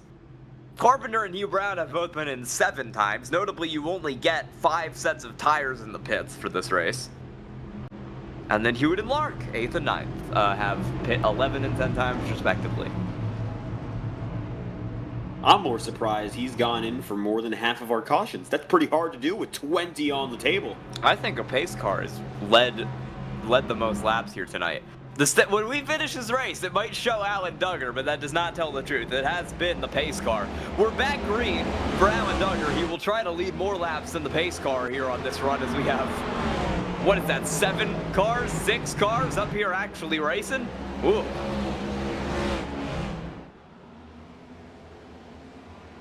Is this the moment of truth? Do we go green from here? 33 to go, and the best 2 drivers of the night are out and in front. But for third, Danny Carpenter slides up high, almost gets into Hugh Brown. Whoa, this is getting close back here for third. It's getting close back here for fifth. We've only got about 7 functioning cars, but that has not stopped these drivers from doing battle. Baxter has the pressure on, and he has the pressure on because he's seen, oh, he's going to turn Alan Duggar. Caution! For the lead. Wow. Whoa. Will we see revenge later on? That's also in the question now. Oh, he didn't turn him. He didn't turn him. Duggar spun himself out. Oh. They got close, but there was no contact. Duggar turned himself.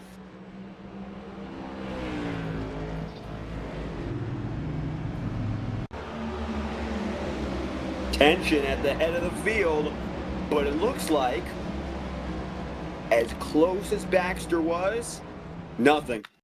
Nothing at all. Just slides up the circuit. And Man,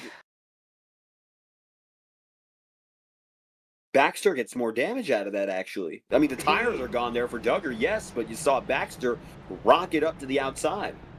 he was so perfect all night, had no problems. Like, perfect. The whole night was Alan Duggar. And with the race on the line, he just loops it on the restart.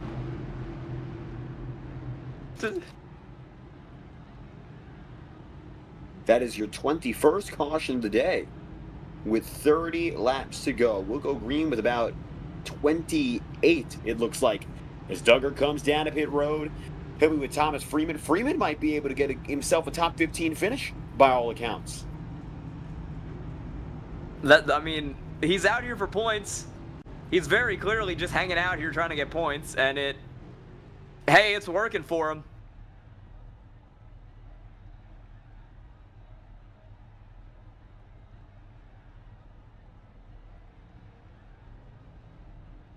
I don't know if attrition is the right word for this. This is a race of survival at this point.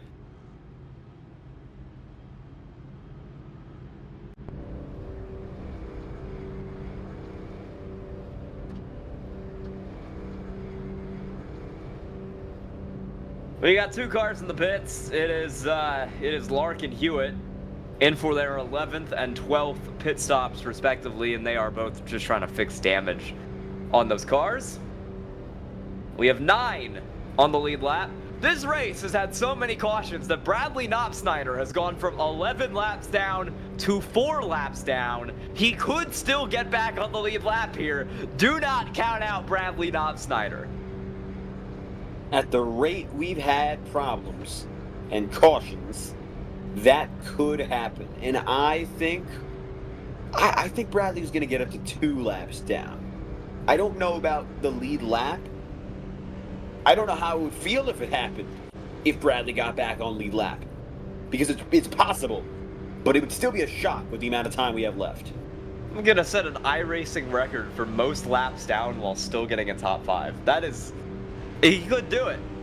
He could do it. That is incredible from Bradley Knopfsnyder. Just the perseverance to stay in this and also not get in any more accidents that would have caused him to be taken out. Lights on the pace car are off. We are rolling down through turns 3 and 4, and we will go back green once again here for Trevor Baxter at New Hampshire. Great jump off the line there for Baxter. Nobody able to compete with 28 laps to go. He wants this done maybe more than anyone else. Well, Alan Duggar was his only competition, and Alan Duggar looped it and is now back in about 6th place right now. So, I mean, that's really going to hurt him. He doesn't have anyone to battle with. Now Duggar is on fresher tires by about 15 laps. He took tires on that pit stop, but with 28 to go, are those tires going to be enough? And does he have the time to get his way back up through the field here and actually try to claim the win of this race? I don't know. We'll find out. Battle right now seems to be mostly for about 3rd through 4th. You've got Hugh Brown, Billy Brickley, Brian Burchett doing battle. Off the track. Mid-pack. Goes Colt Huff. And that is already out of there. DQ on incident points for Colt Huff. They took care of him quick enough. We stayed green. That is a, you hit 25 incident points, you get disqualified, and that was Colt Huff hitting 25 incident points and getting disqualified. So there you go. I'll tell you this much, he was out of that car so fast he did everyone else a service, but that's not to say the caution can't come out. It's side by side between Burkett and Billy Brickley. We're down to 8 on the lead lap right now as we've still got this battle going on. This is for P3. Burchett and Brickley. Burchett started in 4th, has run up here for most of the second half of the race after some good pit strategy around the midway point. About as good of a pit strategy as you can have when there are 21 cautions in a race. Billy Brickley started up at 20th, drove up to 4th early, and has spent most of the rest of this race just kind of ahead of the wrecks, chilling up in 3rd and 4th and just vibing, trying to get some good points on the night, which it looks like he will do. He's currently sitting in P4, although he is all the way up the road, and this will kind of expose him to Alan Duggar, who's trying to fight and claw his way for every position and every second he can get as he attempts to reel back in the 12 of Trevor Baxter.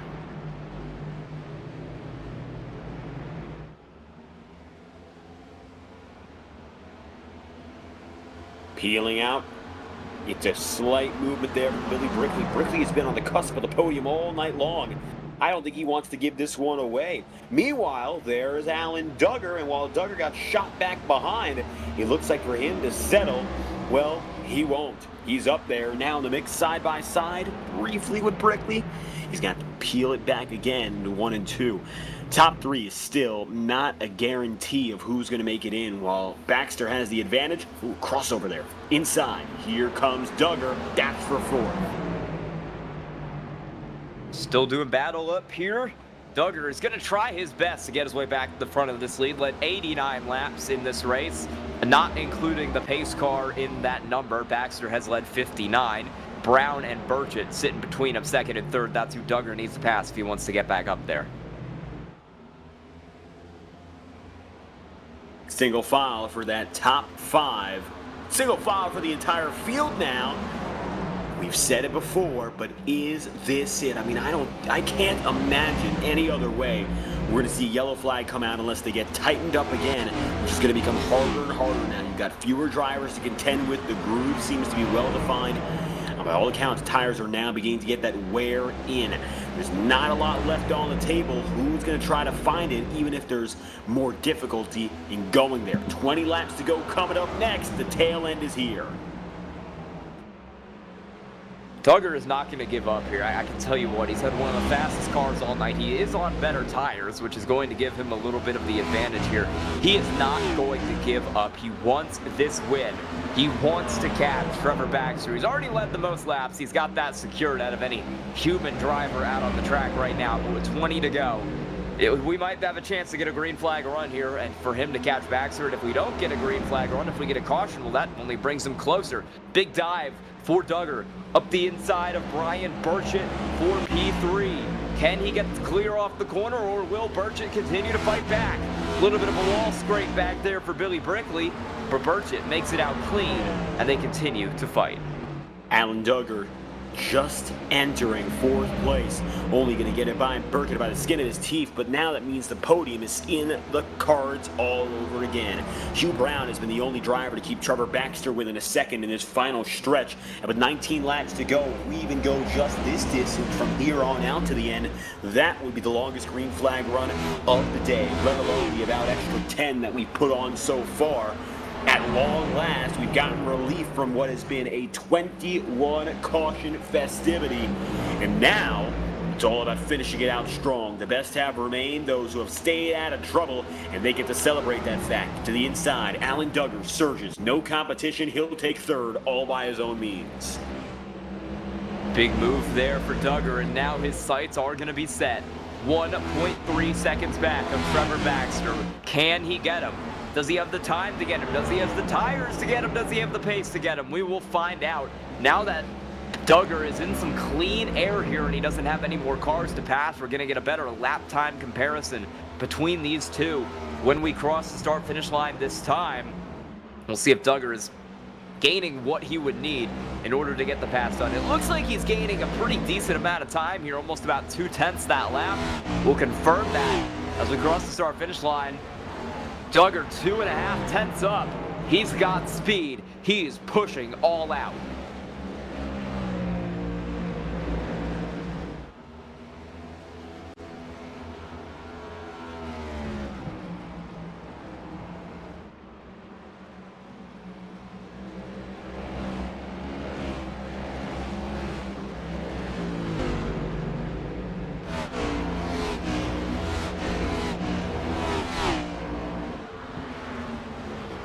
Still battling up here. This is for Carpenter and Burchett, a little further back in the field right now. They're fighting. Duggar, meanwhile, has closed up rapidly to Baxter. 0.8 of a second now as that gap continues to shrink. Duggar is using those faster tires. He's really heating them up here, trying to get this move done. We'll see if he's able to pull it off here. 0.7 of a second, down from 1.3, just a couple of laps to go. Across the last 4 laps, Duggar's made up the better part of a half second, and with that one, he adds another 10th to his repertoire. At this rate, he should be able to catch within the next 10 laps, but it becomes the question of passing. Can you get there? Can you finish the job and do what you've done, but do just a little bit more? It's simple when you've got that clean air around you and you don't have to worry about the car going right against you. But when you're there and the distance has been closed, it's a lot harder to forcefully make yourself known. Make that presence yours and get the spot. You can get up there, but can you finish it? Now, that's the big question mark. I don't know if Duggar should be worried about that. He's done a remarkable job head-to-head with Baxter today so far. He's been the winner in the majority of their battles, but right now, when the going gets rough and you're in the clutch stage, there's a different mentality for everyone. And the Trevor Baxter that has won 13 races this season is now looking for the 14th. And these times are evening back out. Duggar has slowed up quite a bit, and Trevor Baxter got away by almost 1/10 of a second that last lap. Duggar is going to need to dig a little deeper. He needs to be mistake-free, but it seems like he might be overheating those tires and slowly falling back to the clutches of Hugh Brown here and out of the fight for Trevor Baxter. Once again at the line, Duggar's a little quicker, but it's not much. It's not as much as he needs to get the move done. Only 0.03 up on Trevor Baxter. I think Baxter might be able to do it. Duggar is struggling right now with 10 to go. The plateau has been reached. 8/10 of a second. Was that the last gasp for the 15 crew? All the while, Hugh Brown, Billy Brickley, Brian Burkett, Daniel Carpenter, they're all very far from each other.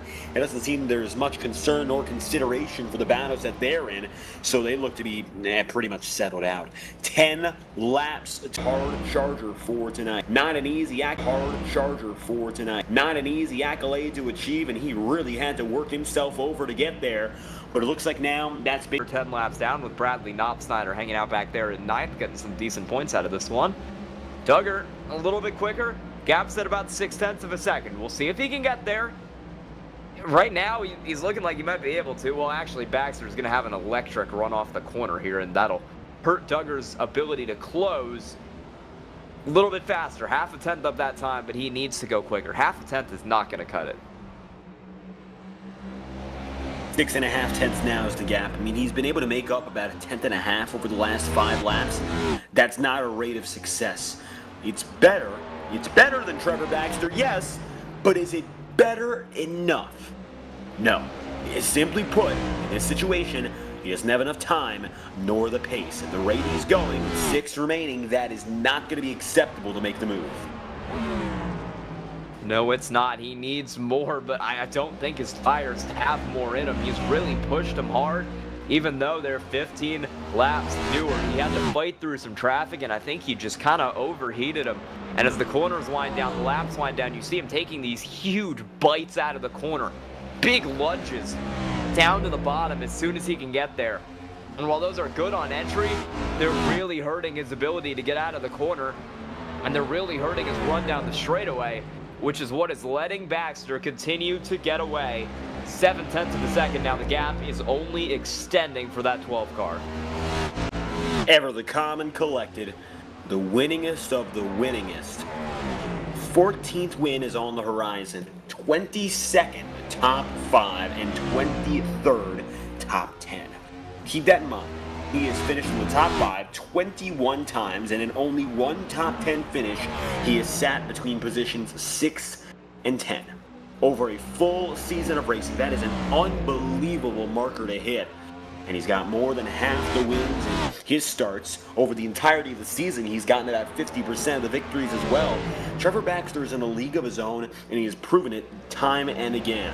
While yes, Alan Duggar has been able to win both stages on the night and collect a tremendous amount of bonus points, he probably will collect the most points on the day out of everyone. It's a symbol that Baxter again has found a way to win. It just doesn't matter how.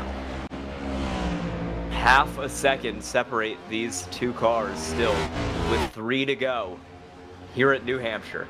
And a couple battles trying to go further back. Hugh Brown's pretty comfortably in 3rd. Billy Brickley's not really close enough to challenge. And then you've got Birch and Carpenter. They're all kind of evenly spaced, about 1/2 a second back from each other. 2 to go. Trevor Baxter. Less than 1/2 a second that gap is now. Does there appear to be one final gasp of air for Duggar? Maybe, because now he's really pulling it in. 4/10 of a second and diminishing. Maybe Alan Duggar waited on this moment. You can see 10th after 10th, he's starting to surge up to the higher side of the track. Has he found something late in the going? It's about time we find out. 1 lap to go. The gap is close as it's been through this final run. It's speed, but it might be too little too late for Alan Duggar. He's got that car closed down into 1 and 2. Is he getting something going? It was a bad lap last time for Baxter that allowed Duggar to close in, but he has a much better run through 1 and 2. One more hero shot here for Alan Duggar to try to get something going. He runs all the way high, slides out of the groove, and it won't be enough. Trevor Baxter comes out of turn 4 to win his 14th of the year at New Hampshire.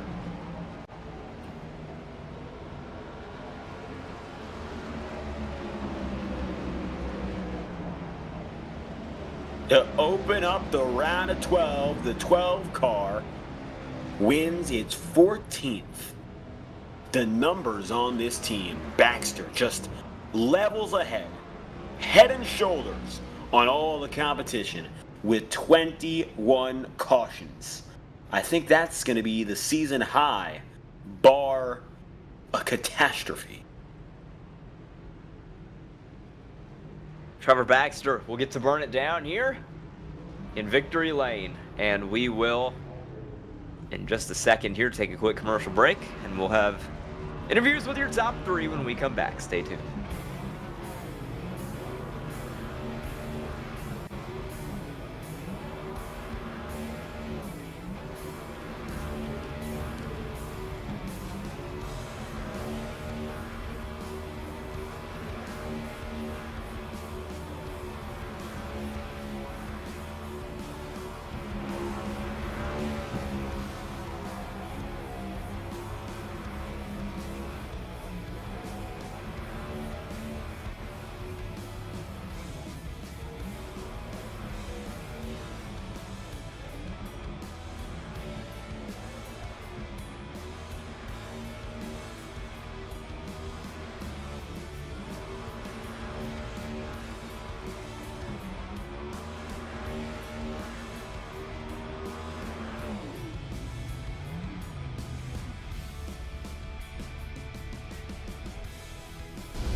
When you want to be the best, you can't settle for the rest. For anything on iRacing, there's just one name you need, Maconi. With the launch of Maconi Entertainment and Maconi Competizone alongside Maconi's Setup Shop, we now provide the best of the best in setups, paint schemes, coaching, broadcasting, and event organization. With cars across all 4 license classes, we have what you need to hit the track with confidence. Grab a subscription and save money while going fast at MaconiSetupShop.com/subscriptions. And remember, at Maconi Setup Shop, there are setups, but your victories.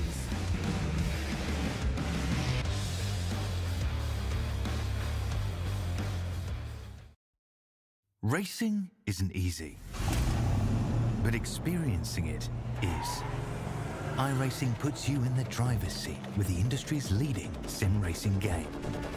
Drive on laser scan replicas of the greatest racing circuits from around the world. Go head-to-head against other drivers chosen by skill-based matchmaking to ensure competitive racing at every level. Compete across all your favorite series. In officially licensed cars, engineered to deliver the most accurate driving experience possible.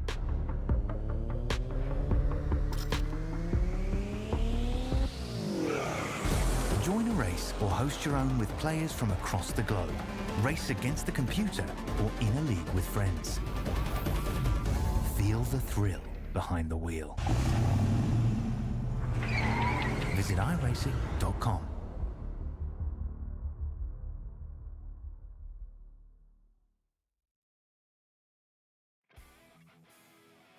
We are back here in the Door Racing League from New Hampshire. And before we call our winners in, we're going to take a quick look at our results tonight. Our race winner, Trevor Baxter, beats Alan Duggar by 0.2 of a second. Back from there, it's Hugh Brown, Billy Brickley in the 69, Brian Burchin in the 3, Danny Carpenter in the 28, William Lark in the 10, Will Hewitt in the 11, Bradley Knopfsnyder 6 laps down in the 87, and Daniel Best did not finish in the 5. Back from there. Yeah, sorry, keep going. Oh, it's all good. For beyond that point, James Nesta. And look at the laps down for your top 15 finishers. And keep in mind, some of these drivers were on the racetrack. Nesta in 11th, 15 down. Bird in 12th, 21 laps down. Then Colt Huff, Thomas Freeman, Tommy Osborne, and Michael Reeves within 40 laps of your winner. Chris Chavez led in 2 occasions and ended up 17th. Roland Collette and Joshua Switzer fell victim to disqualification. And then you'll have Michael, 20th place, 84 laps down, and then you go further beyond and finishing off the starting lineup, of course, more than 80 laps back. Some drivers over 100 laps down. There you go. All right, well, we are going to head into an interview. We'll talk with our race winner tonight. That will be the 12 car of Trevor Baxter. Trevor, how you doing? Good. How about you, buddy? 14th win of the season, 3rd win of these playoffs. How you feeling? Feeling good. Glad that one's over. There's a lot of face laps. I was going to say, were you concerned at all about Duggar trying to close up on you in those final few laps once you actually got a green flag run? Yeah, for sure, man. I mean, me and him were, leapfrogging each other all night trying to get the advantage of the clean air. Just looked at right there at the end when he spun that I was able to, get back to it and have the clean air. I didn't have any more tires, so we were locked in. We weren't going to pit again. We were stuck where we were, so it worked out. Is it a little bit harder to focus when you've got so many cautions like that in a race? No, you just keep doing what you got to do. I mean, you got to be out there. We can't control the cautions, so just keep the mind clear. Keep making sure, that's my main thing was looking at what Alan was doing. He was looking at what I was doing. I was trying to make sure that I stayed some kind of different route than he was going. I didn't want to be on the same route and run right behind him the whole time, because if we did that, we would have, not won the race. So we chose to pit a little bit earlier. I didn't know if he was going to come in or not, but we chose to pit, and just worked out with him having to get by them lap cars, even with the 15 lap fresher tires. But we wasted a set in stage 2. I don't know what I was doing.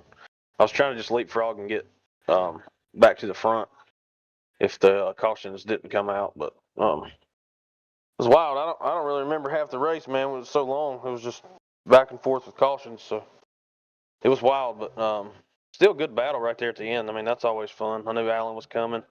He doing his best to catch me. I'm doing my best to make sure I hit my lines. One mistake like that and a little slip up like he did changes the whole race for you. So glad we didn't have that mistake, and I'm glad he was able to get back up to second, because he definitely had a good car and a well-deserved, top 3 finish for the podium.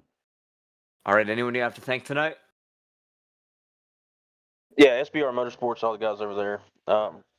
Ryko, Ken Byron, they put the car together.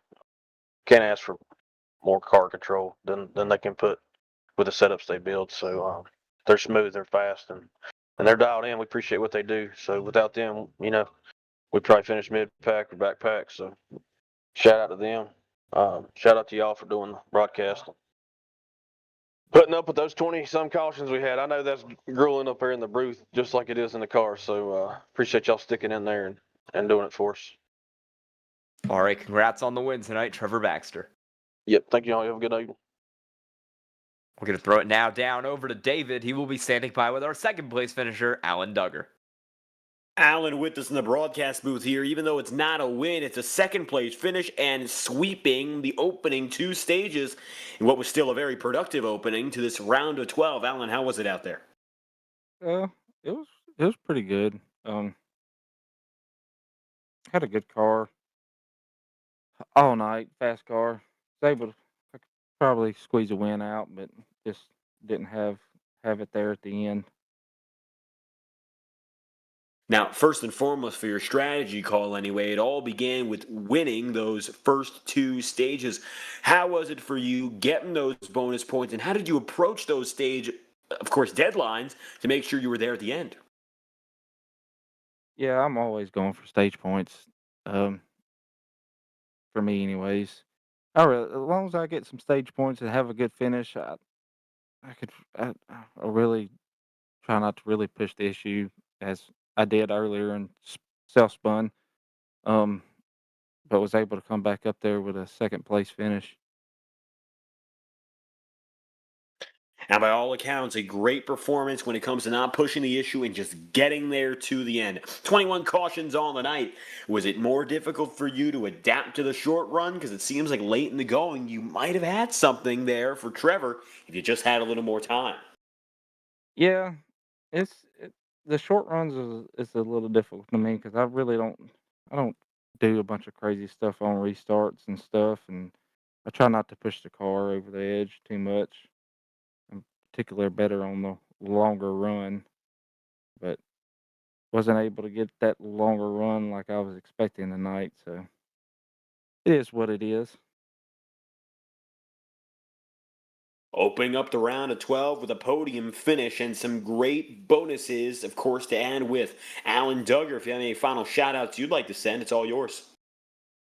I thank Flying Change Farms, Silla Motorsport, Boris Bar Ranch, Turner's Alignment, Ken Byron and Ryko. I thank y'all for doing a great broadcast. Guys at Door to Door for letting us come out here and play, and that's all she is. Alan Duggar, second place on the day here from New Hampshire. Thank you for stopping by. Thank you, sir. Now we got one more driver coming up with us, the number 35 of Hugh Brown. And to finish off our podium, how about this race? Ninth up to third and escaping the trouble of 21 cautions to get there, Hugh. Yeah, I was trying to keep it clean, and I set up my car to run the bottom, and halfway through I thought I was going to get peppered up and get damaged with the bad luck I've had the last couple of weeks. That's why I took the UPS off. We were getting too many complaints on the wall-wide shipping. So we had to better call Saul, brought my lawyer out today, and we got a good finish. Now, of course, tonight's strategy was largely dictated by the unknown. Yellow flag after yellow flag after yellow flag. You feel the short runs benefited you or not? Yeah, they benefited me. I was trying to manage my tires too, but every time I put on a new set, I felt like I slid them. So when I put on the last set, I kind of overdrove it a little bit and kind of burned up the right front a little bit. That's why I couldn't keep up with Trevor. But yeah, I just went out there, and fucking sent her in there and held her wide a couple times and had a great night. And one of the best nights on the season, of course, getting up to the top 3 to start the round of 12. So with that said, momentum boost to keep you in the mix here. What's it going to be like now for the rest of this round to keep the good times rolling? Yeah, so a strategy I brought into this race is before I used to try to sit in the back and just wait around, but I was like, I needed stage points. So I got up there and tried to stay in clean air, and it really worked out well. Had some great racing down on the bottom line, up on the high line, and I'm just going to try to keep it clean for the rest of the season championship. First podium in the first race of the round of 12. Hugh Brown making gains, getting there at the end. Anything else you'd like to add? Raylan and Grayson, your dad loves you, and happy birthday to my wife, Stacy. Hugh Brown, third on the day. Thank you for stopping by, and congrats on the great finish. Thank you.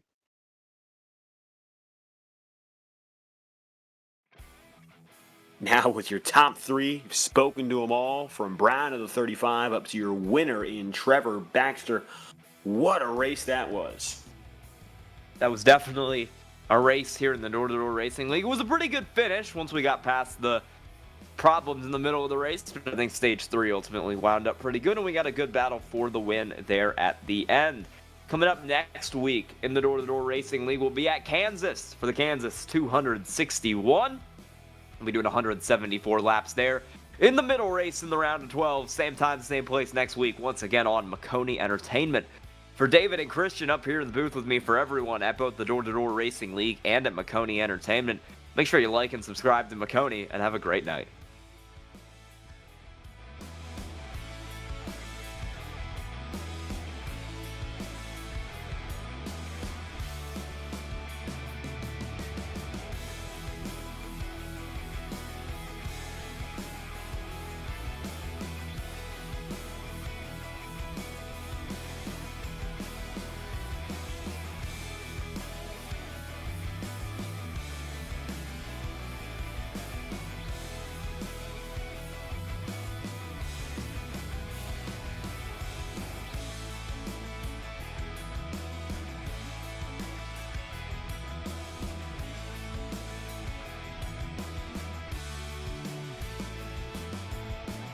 When you want to be the best, you can't settle for the rest. For anything on iRacing, there's just one name you need: Maconi. With the launch of Maconi Entertainment and Maconi Competizone alongside Maconi Setup Shop, we now provide the best of the best in setups, paint schemes, coaching, broadcasting, and event organization. With cars across all 4 license classes, we have what you need to hit the track with confidence. Grab a subscription and save money while going fast at MaconiSetupShop.com/subscriptions. And remember, at Maconi Setup Shop, there are setups, but your victories.